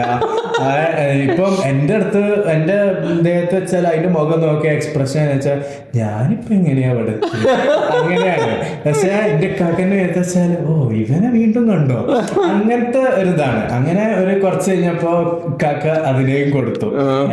പിന്നെയാണ് ഞങ്ങളൊരു ഡോഗിനെ മേടിക്കണത്. ഞങ്ങള് അതാണ് എന്റെ കാക്ക പറഞ്ഞാല് കുറച്ച് ഒരു ഭയങ്കര ടോപ്പ് ടയർ സാധനങ്ങളെ മേടിക്കുക, അങ്ങനത്തെ ഒക്കെ ഒരു മൈൻഡുള്ള ആളാണ്. അപ്പൊ കാക്ക ഇങ്ങനെ ഡോഗിനെ മേടിക്കാറപ്പോ ഞാനിങ്ങനെ സെറ്റ് രസമായിരിക്കും എന്നൊക്കെ പറഞ്ഞു. എന്നിട്ട് കാക്ക നമുക്കൊരു റോട്ട് വൈലറിനെ മേടിക്കാന്ന്. അപ്പൊ ഞാൻ ഇവനോട് ചോദിച്ചു റോട്ട് വൈലറൊക്കെ വേണോ? കാരണം എന്താ വെച്ചാൽ ഈ റോട്ട് വൈലർ, പിറ്റ്ബുള്ള് അങ്ങനത്തെ കുറച്ച് കാറ്റഗറീസ് ഓഫ് ഡോഗ്സ് അഗ്രസീവ് ആണ്. പിന്നെ ഇവര് 1 ഓണർ ഡോഗ്സ് ആണ്, അതായത് ഒരു ഓണറിനായിട്ട് ഇണങ്ങിയാൽ പിന്നെ ഇവർ ആരായിട്ടും ഇറങ്ങൂല, അഗ്രസീവ് ആണ്, അങ്ങനെയൊക്കെ ആയിട്ട്. അപ്പൊ ഞാനൊരു ഡോഗ് എന്നൊക്കെ ഉദ്ദേശിക്കുമ്പോൾ ഞാനും വല്ല ലാബ് ഡോഗോ അല്ലെങ്കിൽ ഗോൾഡൻ റിട്രീവർ അങ്ങനത്തെ അങ്ങനെ കളിക്കാനൊക്കെ നല്ല രസമുള്ളതാണ്. പക്ഷെ ഇവന് റോട്ട് വൈലറിനെ മേടിക്കാന്നൊക്കെ പറഞ്ഞാണ്ട് ഇവ ഇങ്ങോട്ട് വയനാട് ഇവിടെയൊക്കെ പോയി എന്തോ ജനിച്ച് 20 ദിവസം 30 ദിവസം എന്തോ ഉള്ള ഒരു റോട്ട് ചെറിയൊരു ബേബി പപ്പിനൊക്കെ എടുത്താണ്ടോ വന്ന്. അപ്പോൾ ഞാനും എൻ്റെ കാക്കി മാത്രമേ ഉള്ളൂ നാട്ടില്. ഞങ്ങളാണെങ്കിലും ഞങ്ങളെ ക്യാഷൊക്കെ ഷെയറൊക്കെ ഇട്ടാണ്ടാണ് കൂടും ഇതൊക്കെ മേടിച്ചത്. വീട്ടുകാരൊന്നും ഇല്ല, അപ്പൊ വീട്ടുകാരൊന്നും പേടിക്കേണ്ട ആവശ്യമില്ല. കാരണം ഉപ്പ എന്ന് അറിഞ്ഞാൽ ഉപ്പ എന്തായാലും സമ്മതിക്കൂല. എനിക്കിപ്പോഴും ഡൗട്ട് ഉണ്ട്, എൻ്റെ ഉപ്പക്ക് ഇപ്പോഴും അറിയില്ല ആ വീട്ടില് ഒരു ഡോഗ് ഉണ്ടായിരുന്നു എന്നുള്ളത്. അങ്ങനെ ഇങ്ങോട്ട് ഇപ്പം കൊണ്ടുവന്ന പാടെ നമ്മൾ കുറെ ഇങ്ങനെ കളിപ്പിച്ചൊക്കെ ചെയ്ത് ഇങ്ങോട്ട് ഇങ്ങനെ നമുക്ക് എന്താ ഇതിന് പേരിടാ. പിന്നെ ഇവനൊരു 90s വസന്താണ്, 94 ജനിച്ചല്ലേ. ഞാൻ 2000 ഫുണ്ടയും ഇവൻ 90s വസന്തമാണ്. അപ്പൊ ഇവങ്ങനെ കുറെ ആലോചിച്ചാണ് നമുക്ക് പിന്നെ ബ്രൗഡി എന്ന് പേരിടാറ്. അപ്പൊ ഞാൻ അതായത് സ്ഥിരം പട്ടികൾക്ക് ഇടുന്ന പേരാണ് ഈ അർജുനും ബ്രൗഡി അങ്ങനത്തൊക്കെ. അപ്പൊ ഞാനിങ്ങനെ ആലോചിച്ചാണ്ട് ഞാൻ ഇവനെ ഒഫൻഡ് ചെയ്യാൻ പറ്റില്ലല്ലോ. അപ്പൊ അല്ല നമുക്ക് വേറെ ഏതെങ്കിലും പേര് വെക്കാറിനെ. എന്നിട്ട് ഞാൻ കാക്കനോട് പറഞ്ഞേ നമുക്ക് പിന്നെ ഹൾക്ക് എന്ന് പേരിടാറിന്. അപ്പൊ ഹൾക്ക് പറയുമ്പോ ഒന്ന് ഞാൻ എൻ്റെ കാക്കയും കണ്ട one of the first superhero മൂവീസിൽ ഒന്നാണ് ഹൾക്കിന്റെ മൂവി. അപ്പൊ നമുക്ക് ആ ഒരു മെമ്മറീസും കണക്ഷനും. രണ്ട് പറഞ്ഞാല് കാക്കക്ക് ഹൾക്കിനെ അറിയാം. അപ്പൊ റോട്ട് വൈലറും ഹൾക്ക് എന്നൊക്കെ ഉള്ള ഇത് അങ്ങനെ എഗ്രി ചെയ്ത് ഞങ്ങളെ വീട് ഒരു 6-7 മാസം ഉണ്ടായിരുന്നു. പിന്നെ കാക്കക്ക് സൗദി പോകേണ്ടി വന്നു, എനിക്കാണെങ്കിലും വീട് വിട്ടൊക്കെ പോകേണ്ടി വരും എന്നുള്ളൊരു സിറ്റുവേഷൻ ഒക്കെ വന്നപ്പോൾ ഞങ്ങൾക്ക് അറിയുന്ന ഒരു ചേച്ചിക്ക് ഈ ഡോഗിനെ കൊടുത്തു. എന്നിട്ട് അതൊരു നൈസ് ഇതായിരുന്നു. കാരണം ഞാൻ രാവിലെ കോളേജിൽ പോകുമ്പോൾ അതിന് ഫുഡും കാര്യമൊക്കെ സെറ്റാക്കി എടുത്തിട്ട് പോകും. എന്നിട്ട് ഞാൻ വൈകുന്നേരം വരുമ്പോൾ ഇത് കൂട്ടുന്ന ഫുൾ എക്സൈറ്റ്മെന്റ് ആയിരിക്കും എന്നെ കാണുമ്പോത്തിന്. എന്നിട്ട് ഞാൻ കൂടാണ്ട് തുറക്കുമ്പോൾ ഇത് മേത്തൊക്കെ അങ്ങോട്ട് ചാടും. മേത്തൊക്കെ ചാടിയിട്ട് ഫുള്ള് സ്നേഹപ്രകടനവും കാര്യങ്ങളും. ഞാനാണെങ്കിൽ ഫുൾ പെറ്റ് ചെയ്യും. പിന്നെ ഇതിനെ നടത്തിക്കാൻ കൊണ്ടുപോകും, അതിനെ കളിപ്പിക്കുക. പിന്നെ ഇതിന്റെ ടോയ്ലറ്റിങ്ങും കാര്യം നമുക്ക് റെഡിയാക്കാൻ പറ്റില്ല, എന്തിനു കുറച്ച് ട്രെയിനിങ് ഒക്കെ ഉണ്ട്. അപ്പൊ അവിടെയും ഇവിടെയൊക്കെ ടോയ്ലറ്റ് ഒക്കെ ചെയ്തിടും, ഞങ്ങൾ അതൊക്കെ ക്ലീൻ ആക്കും. അങ്ങനൊക്കെ ആയിട്ട് രസമായിരുന്നു. പിന്നെ കുറച്ച് കഴിഞ്ഞപ്പോ ഞങ്ങൾ കൊടുത്തു. അപ്പൊ അത് ഒരു മൂമെന്റ് ഓഫ് അവർ ലൈഫ് എന്നൊക്കെ ഉള്ള രീതിയിലാണ് ഇപ്പൊ ഞാൻ അതിനെ കാണുന്നത്. So I don't think like ഞാനൊരു പെറ്റിനെ ഓൺ ചെയ്യുന്നുള്ളൂ. അതിന് ഭയങ്കര ബുദ്ധിമുട്ടാണ് ഒരു പെറ്റിനെ. ഒരു മക്കളൊക്കെ നോക്കണം അതിൽ തന്നെ, മക്കളെക്കാൾ കൂടുതൽ. കാരണം ഇവർക്ക് ഇവരുടേതായ വിവേകമില്ല, നമ്മളും ആണല്ലോ ഒക്കെ ചെയ്തു കൊടുക്കാൻ. അപ്പൊ നീയോ? ഞാനൊരു പെറ്റ് ലവർ ആയിരുന്നു. അപ്പൊ ഞാന് ചെറുപ്പത്തിലായപ്പോ എനിക്ക് അതിനു മുന്നേ എനിക്ക് ആടിനെ വേണമെന്ന് ഞാൻ പറഞ്ഞിരുന്നു. ഞാൻ നാട്ടിൽ വെക്കേഷൻ വന്നപ്പോ ഞാൻ എന്റെ ഗ്രാൻഡ് ഫാദറിനോട് എനിക്ക് ആടിനെ ഭയങ്കര ഇഷ്ടമാണ്, ഗോട്ട്. എന്നിട്ട് ഞാൻ പിറ്റേ ദിവസം ഉറങ്ങി എണീറ്റപ്പോ ഉണ്ട് വീടിന്റെ മുറ്റത്ത് ഒരു ആടിനെ വാങ്ങി തന്നിട്ട്. കാരണം ഗ്രാൻഡ് ഫാദറിനും ഒന്ന് ഗ്രാൻഡ് ഫാദർ റിച്ച് ആയിരുന്നു, രണ്ട് എന്റെ ഉപ്പന്റെ സൈഡിലെ ഗ്രാൻഡ് ഫാദറിന്റെ ഉപ്പ 10 വയസ്സായപ്പോ മരിച്ചു പോയതാണ്. അപ്പൊ ഉമ്മന്റെ സൈഡിൽ മാത്രമേ ഗ്രാൻഡ് ഫാദറിനെ എനിക്കറിയുള്ളൂ. Bright family. അപ്പൊ എന്റെ ഗ്രാൻഡ് ഫാദർ അത്യാവശ്യം റിച്ച് ആയിരുന്നു. അപ്പൊ മൂപ്പർക്ക് ഇത് വിഷയമുള്ള കാര്യമില്ല. രണ്ടെന്ന് വെച്ചാല് ഞാന് സൗദിന്ന് എപ്പോഴെങ്കിലൊക്കെ വരുന്നതാണ്. അപ്പൊ ഞാൻ ഒരു ആഗ്രഹം പറയുമ്പോ ഗ്രാൻഡ് ഫാദറിനെ ഗ്രാൻഡ് പേരൻസ് പറഞ്ഞാല് ഭയങ്കര, എന്റെ ഉപ്പൊക്കെ പറയും ഉപ്പനെ ട്രീറ്റ് ചെയ്ത് പറഞ്ഞാൽ വൻ ഡീലായിരുന്നു. ഞങ്ങളൊക്കെ ട്രീറ്റ് ചെയ്ത കണ്ടാല്, കാരണം അവർക്ക് ലവ് മാത്രം മതി, റെസ്പോൺസിബിലിറ്റി ഇല്ല ഗ്രാൻഡ് ഫാദർ ആകുമ്പോ. പക്ഷെ ഫാദർ ആകുമ്പോ അങ്ങനെയല്ലല്ലോ. അപ്പൊ ഗ്രാൻഡ് ഫാദറിന് എന്റെ കൂടെ ടൈം സ്പെൻഡ് ചെയ്യാൻ, എന്നെ സന്തോഷിപ്പിക്കാൻ കിട്ടിയ ഒരു അവസരം എന്നുള്ള രീതിയിൽ ഗ്രാൻഡ് ഫാദർ വേഗം ഒരു ആടിനെ വാങ്ങി. അങ്ങനെ ആടിനെ ഞാൻ ചെറുപ്പത്തിൽ വളരെ ചെറുതായിരുന്നു. എനിക്ക് എത്ര വയസ്സൊന്നും ഓർമ്മയില്ല, ഒരു 1ാം ക്ലാസ് എന്തൊക്കെയായിരുന്നു. അപ്പൊ എനിക്ക് ജസ്റ്റ് ഈ ആടിനെ പെറ്റ് ചെയ്യണ ഒരു ഓർമ്മ ചെറുതായിട്ട് മനസ്സിലുണ്ട്. പിന്നെ എനിക്ക് ഒരു പെറ്റിനെ വേണമെന്ന് തോന്നിയത്, എനിക്ക് മുയലിനെ വേണമെന്ന് ഞാൻ 9ാം ക്ലാസ്സിലോ 6ാം ക്ലാസ്സിൽ ഞാൻ വെക്കേഷന് പോയപ്പോ എനിക്ക് മുയലിനെ വേണമെന്ന് ഭയങ്കര ആഗ്രഹം വന്ന്. പറഞ്ഞ പോലെ തന്നെ എന്റെ ഗ്രാൻഡ് ഫാദർ 2 മുയലിനെ വാങ്ങി തന്നു. 2 മുയലിനെ വാങ്ങി. ഇതേപോലെ തന്നെ മുയൽ അങ്ങനെ പോകും, അങ്ങനെ ചാടി പോകും. നമ്മളിങ്ങനെ അതിനെ കാണാനൊക്കെ രസമാണ്. അങ്ങനെ ഞാനിങ്ങനെ മുയല് രസമുണ്ട്, കണ്ടു, ഇഷ്ടപ്പെട്ടു, ഓക്കെ കഴിഞ്ഞു. എന്റെ ഫാസിനേഷൻ അവിടെ തീർന്നു. പിന്നെ ഞാൻ ഉമ്മന്റെ വീട്ടിൽ നിന്ന്, അതായത് ഉമ്മന്റെ തറവാട്ടിൽ നിന്ന് ഞങ്ങളെ വീട്ടിലേക്ക് പോയപ്പോ ഈ മുയലിനെയും കൊണ്ടുവന്നു. അങ്ങനെ മുയലിനെ കൊണ്ടു. പക്ഷെ എനിക്ക് മുയലിനെ പിന്നെ നോക്കണ്ട, തിന്നാൻ കൊടുക്കണ്ട, എനിക്ക് ആ ഫാസിനേഷൻ കഴിഞ്ഞു. എപ്പോഴെങ്കിലൊക്കെ ഒരു 5 മിനിറ്റ് ഒക്കെ ഒന്ന് വെറുതെ പോയി നോക്കാനൊക്കെ ഉള്ളൊരിത്. എന്നിട്ട് എന്റെ ഉപ്പ ഉപ്പന്റെ ഉമ്മ, എന്റെ വലിയ ഗ്രാൻഡ് മദർ, എന്റെ ഗ്രാൻഡ് മദറാണ് ഈ മുയലിൽ നിന്നിട്ട് തീറ്റി പോറ്റതോ നോക്കണതോ, ഇതേപോലെ തന്നെ അത് കാഷ്ടിക്കണൊക്കെ ക്ലീൻ ആക്കലും, അത് ഇങ്ങനെ മറ്റേ പെല്ലറ്റ്സ് പോലെ ബോളായിട്ടാണ് അതിന്റെ ടോയ്ലറ്ററീസ് ഒക്കെ ഉണ്ടാവുക, എന്നിട്ട് അതൊക്കെ ക്ലീൻ ആക്കലും ഇതൊക്കെ. അങ്ങനെ ഒരു മുയലിനെ ഏതോ ചെന്നായല്ല പട്ടിയോ എന്തോ പിടിച്ചു കൊണ്ടുപോയി എന്ന് പറഞ്ഞേ. പിന്നെ വേറെ മുയലിനെ എന്താ ചെയ്തതെന്ന് പോലും എനിക്ക് ഓർമ്മയില്ല, അത്രയും ഞാൻ കെയർ ചെയ്തില്ല. അപ്പൊ എനിക്ക് അത്രയൊക്കെ തന്നെ ഉള്ളൂ പെറ്റ്സിനോടുള്ള ആ ഒരു ഇഷ്ടം. പക്ഷെ എനിക്ക് ഇപ്പം എന്റെ ആൻസർ എന്തായിരിക്കും എന്ന് വെച്ചാൽ കുതിരകളാണ്. എനിക്ക് വർഷങ്ങളായിട്ട് ഇപ്പം ഒരു കുതിരനെ ഓൺ ചെയ്യാൻ നല്ല ആഗ്രഹമുണ്ട്, കുതിരനെ റൈഡ് ചെയ്യാൻ പഠിക്കണം എന്ന് എനിക്ക് നല്ല ആഗ്രഹമുണ്ട്. ഇത് ഞാൻ സ്കൂളിൽ പഠിച്ച സമയത്തൊന്നും എനിക്കൊരു ഇച്ചിരി പോലും കുതിര എന്നുള്ള ഒരു അനിമലിനോടൊരു ഫാസിനേഷൻ, ഒരു ഇൻട്രസ്റ്റും ഇല്ലായിരുന്നു. പക്ഷെ ഒരു ദിവസം ഞാൻ പോഡ്കാസ്റ്റിൽ പറഞ്ഞതാ, ഞാൻ ഒരു ദിവസം കടന്നുറങ്ങിയപ്പോൾ ഞാൻ ഒരു സ്വപ്നം കണ്ടു. എനിക്ക് സ്വന്തമായിട്ടൊരു ഹോഴ്സ് ഉണ്ടായിരുന്നു. ഈ ഹോഴ്സിൽ എന്നിട്ട് ഞാൻ സൗദിയിൽ എൻ്റെ ഫ്ലാറ്റിലെ സ്റ്റെപ്സ് എന്നൊക്കെ ഇങ്ങനെ പറഞ്ഞിട്ട് ഇങ്ങനെ ഇറങ്ങുന്ന സ്പീഡിൽ ഇറങ്ങുന്ന സ്വപ്നം കണ്ടിട്ട്, സ്വപ്നം റിയൽ ആയിട്ട് എനിക്ക് ഫീൽ ചെയ്തത്. ഞാൻ എന്നിട്ട് ഉറക്കത്തിൽ നിന്ന് എഴുന്നേറ്റപ്പോൾ ഞാൻ ഡിസപ്പോയിന്റഡ് ആയിരുന്നു. അന്ന് മുതൽ എനിക്കൊരു കുതിരനെ വേണം നല്ല ആഗ്രഹമുണ്ട്. പക്ഷെ സെമീർ പറഞ്ഞാൽ തന്നെ കുതിരനെ ഓൺ ചെയ്യൽ എക്സ്പെൻസീവ് ആണ്, അവരെ നോക്കൽ, അവരെ തീറ്റ, അതൊക്കെ ഭയങ്കര. നാട്ടില് പറയല് കുതിരനെ ഓൺ ചെയ്യുകയാണെങ്കിൽ മാസം ഒരു 5,000 to 6,000 റുപ്പീസ് വേണം. അപ്പൊ അതിന് റിച്ച് ആവണം, എന്നിട്ടാണ് കുതിരനെ വാങ്ങിക്കാൻ. എന്റെ കാക്ക ഒരു കുതിരപ്രിയനാണ്. എന്റെ കാക്ക ഇതൊക്കെ കഴിഞ്ഞിട്ട് പിന്നെ അവന്റെ അടുത്തത് പറഞ്ഞാല് കുതിര പഠിക്കണം അല്ലെ കുതിരനാണ്. എന്നിട്ട് എന്നോട് വന്നാണ്ട് സീരിയസ്ലി അവൻ ചോദിച്ചിരുന്നു നമുക്കൊരു കുതിരനെ വാങ്ങിയാലോ. അപ്പൊ എനിക്ക് മനസ്സിലായി ഇവന് പെറ്റ് ലവ് അല്ല, ഇതേപോലെ ഫാസിനേഷൻ ഞാൻ ഇങ്ങനെ ഇത് എഗ്രി ചെയ്താൽ ഇതിങ്ങനെ പോവുള്ളൂ.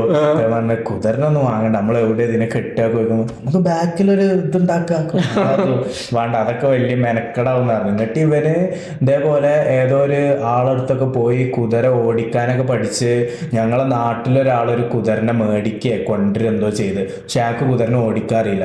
എന്നിട്ട് ഇവനായിരുന്നു അയാൾക്ക് പഠിപ്പിച്ചു കൊടുത്തത്. എന്നിട്ട് ഇവന് കുതിരമേല് ഞങ്ങൾ അവിടുന്ന് എത്രയോ കിലോമീറ്റർ ഒക്കെ കുതിരമേല് ഇങ്ങനെ റോട്ടുമേലൂടെ ഒക്കെ പോയി നാട്ടിലൊക്കെ ആൾക്കാരൊക്കെ കുറെ ആൾക്കാരൊക്കെ ഇവനെ കുതിരസയാനി എന്നൊക്കെ വിളിക്കാൻ തുടങ്ങി. വണ്ട് അതും ഇതേപോലെ കുറച്ച് കഴിഞ്ഞപ്പോ ഇങ്ങനെ ഡൈ ഡൗൺ ആയോ ഇല്ലയെന്ന് അറിയില്ല. പക്ഷെ ആൾക്കാർ സ്കില്ലുണ്ട് ഞാനും ഇങ്ങോട്ട് ഇവന്റെ കൂടെ കൂടിയാണ്ട് കുറെയൊക്കെ ഇങ്ങനെ കുതിരനെ ഓടിക്കാനൊക്കെ ഇങ്ങനെ പഠിച്ചിട്ടുണ്ട്. ഒരു ആക്ഷനാണത്. അതെ, കുതിരനെ ഓടിക്കാൻ പഠിക്കണം എന്ന് എനിക്ക് നല്ല ആഗ്രഹമുണ്ട്. സ്വന്തമായിട്ട് കുതിരനെ ഓൺ ചെയ്യണം. ഭയങ്കര ഫിറ്റ്നസ് ആണ്. അതായത് കുതിരനെ നമ്മൾ ഓടിക്കുകയാണെങ്കിൽ നമ്മളെ തല ഒഴിച്ച് ബാക്കി നമ്മളെ ബോഡിന്റെ എല്ലാ ഭാഗവും അത് ഇളകും, വിയർക്കും, നല്ലൊരു ഫിറ്റ്നസ്. പിന്നെ എനിക്ക് കുതിര എന്നൊക്കെ ആലോചിക്കുമ്പോൾ എനിക്ക് ഗംഗിസ് ഖാൻ, ഏൻഷ്യൻ വോറിയേഴ്സ്, ഒരു മാസ്കുലിൻ ഫീലിംഗ് എന്തൊക്കെയാണ് എന്റെ മനസ്സിൽ വരുന്നത്. അപ്പൊ അതുപോലെ തന്നെ ഇസ്ലാം മഹാച്ച എന്ന് പറഞ്ഞിട്ടുള്ള UFC ലൈറ്റ് വെയിറ്റ് ചാമ്പ്യൻ, ഇവരൊക്കെ കുതിരനെ ഓടിക്കും. പിന്നെ അതുപോലെ കനലോ ആൽവാരസ് പറഞ്ഞിട്ടുള്ള ഒരു ബോക്സിംഗ് ചാമ്പ്യൻ ഉണ്ട്, ഇവരൊക്കെ കുതിരനെ ഓടിക്കും. അപ്പോൾ എനിക്കത് ഭയങ്കര ഒരു മാസ്കുലിൻ സ്ട്രെങ്ത് എന്നൊക്കെ ഉള്ള ഒരു വോറിയർ ക്ലാസ് എന്നൊക്കെയാണ് എനിക്ക് കുതിരനെ ആലോചിക്കുമ്പോൾ മനസ്സിലേക്ക് വരുന്നത്. അപ്പോൾ കുതിരയായിരിക്കും എൻ്റെ ആൻസർ. അടുത്ത ക്വസ്റ്റ്യൻ എന്ന് പറഞ്ഞാൽ പോഡ്കാസ്റ്റിൽ ഇംഗ്ലീഷ് സബ് ടൈറ്റിൽസ് ആഡ് ചെയ്താൽ നന്നായിരുന്നു എന്നിപ്പോൾ ഞങ്ങൾക്കും അറിയാം. പക്ഷെ എന്താണെന്ന് വെച്ചാൽ ഒരുപാട് മെനക്കേടാണ് മോനെ. മെനക്കേടിന്റെ മാത്രമല്ല, മെയിൻ റീസൺ എന്താന്ന് വെച്ചാല് നമ്മള് ഇപ്പം ചില ജോക്സും അല്ലെങ്കിൽ ചില നമ്മൾ കൺവേ ചെയ്യാൻ ഉദ്ദേശിക്കുന്ന കാര്യം മലയാളത്തിലുള്ള ഇംഗ്ലീഷിലേക്ക് ആക്കിയാൽ അല്ലെങ്കിൽ ഹിന്ദിയിലുള്ള ഒരു ജോക്ക് നമ്മൾ ഇംഗ്ലീഷിൽ പറയുമ്പോൾ ആ ഒരു രസവും അതിനുണ്ടാവില്ല. പിന്നെ നമ്മൾ ഉദ്ദേശിക്കുന്ന രീതിയിലാവില്ല ഔട്ട്പുട്ട് വരുന്നത്. അതൊന്ന്. രണ്ട് പറഞ്ഞാൽ ഇതൊരു മലയാളം പോഡ്കാസ്റ്റ് ടാഗ് ആയതുകൊണ്ട് ഈ ഒരു രീതിയിലോട്ട് വരുന്ന ഓഡിയൻസ് എന്ന് പറയുന്നത് വളരെ ലിമിറ്റഡ് ആയിരിക്കും. മൂന്ന് എന്ന് പറയുന്നത് ഇത് ആഡ് ചെയ്യും, ഒരു 45 മിനിറ്റ് 50 മിനിറ്റിലോട്ടൊക്കെ ഒരു സബ് ടൈറ്റിൽ ആഡ് ചെയ്യാന്ന് വെച്ചാൽ ഭയങ്കര മെനക്കേടാ. പിന്നെ നമുക്ക് സബ് ടൈറ്റിൽ ആഡ് ചെയ്യാൻ വേണ്ടിയിട്ട് ആൾക്കാരെ ഹയർ ചെയ്യാം. 1-2 പേര് ഞങ്ങൾക്ക് മെയിലൊക്കെ അയച്ചിട്ടുണ്ട്, ഞങ്ങൾ പോഡ്കാസ്റ്റ് കണ്ടു, ഞങ്ങൾക്ക് വേണമെങ്കിൽ സബ് ടൈറ്റിൽ ആഡ് ചെയ്യാം. പക്ഷെ അവരുടെ ഒക്കെ ചാർജ് പറഞ്ഞാൽ it's very high and we can't blame them. കാരണം അത്രക്കും എഫേർട്ട് അവർ എടുക്കുന്നുണ്ട്. സോ ആ ഒരു റീസൺ കൊണ്ടാണ് ഞങ്ങൾ സബ് ടൈറ്റിൽ ആഡ് ചെയ്യാത്തത്. പക്ഷെ വൺസ് സത്യത്തിൽ ഓരോ എപ്പിസോഡിന് സബ് ടൈറ്റിൽസ് ആഡ് ചെയ്യുന്നേക്കാളും എളുപ്പം ഞങ്ങൾ ചിലപ്പോൾ ഇംഗ്ലീഷ് ഒരു പോഡ്കാസ്റ്റ് തുടങ്ങുന്നതാവും. അതെ അല്ലേ? പക്ഷെ നമ്മളൊരു ലെവലിലെത്തി നമുക്ക് അത്യാവശ്യം പൈസ ഒക്കെ വരികയാണെങ്കിൽ we wouldn't mind having a subtitle guy. സമീറിനോടുള്ള ചോദ്യമാണ്, the best thing someone could do to you. എന്നോട് ഒരാൾക്ക് ഏറ്റവും ചെയ്യാൻ പറ്റാവുന്ന ഒരു കാര്യം ഒന്ന് പറഞ്ഞാൽ നല്ല ഫുഡൊക്കെ ആയിട്ട് വീട്ടിലേക്ക് വരിക, നല്ല ഫുഡൊക്കെ നമ്മളെ കഴിപ്പിക്കുക എന്നുള്ളത്. അല്ലെങ്കിൽ ഇതേപോലെ ഒരു പരിപാടി ഉണ്ട്, ഇതിന്റെ കൂടെ വന്നാൽ മതി എന്ന് പറഞ്ഞാൽ ഞാൻ റെഡിയാണ്. പക്ഷെ പരിപാടി അടിപൊളിയാവണം, അത് ഒരു അടിപൊളി കാര്യമാണ്. ഇതൊക്കെ തന്നെ. വേറെ ഇപ്പം എന്താ, ഒരു 1 million ഒക്കെ ആയിട്ട് ഒരാൾ വന്നിട്ട് ഇത് നീ വെച്ചോ, എനിക്ക് കുറെ പൈസ ഉണ്ട്, എനിക്ക് ഇത് കുറച്ച് കൂടുതലാണെന്ന് പറഞ്ഞാല് മേ ബി അതാവും, എനിക്കറിയില്ല. I can't think of anything. എന്താണ് എനിക്ക് ഒരാൾ 1 million ആയിട്ട് വന്ന് തന്നാല് ഞാനത് ഇങ്ങനെ എടുത്തിട്ട് നേരെ ആ 1 million അങ്ങ് ചാരിറ്റിക്ക് കൊടുക്കും. എനിക്ക് അങ്ങനത്തെ പൈസ വേണ്ട.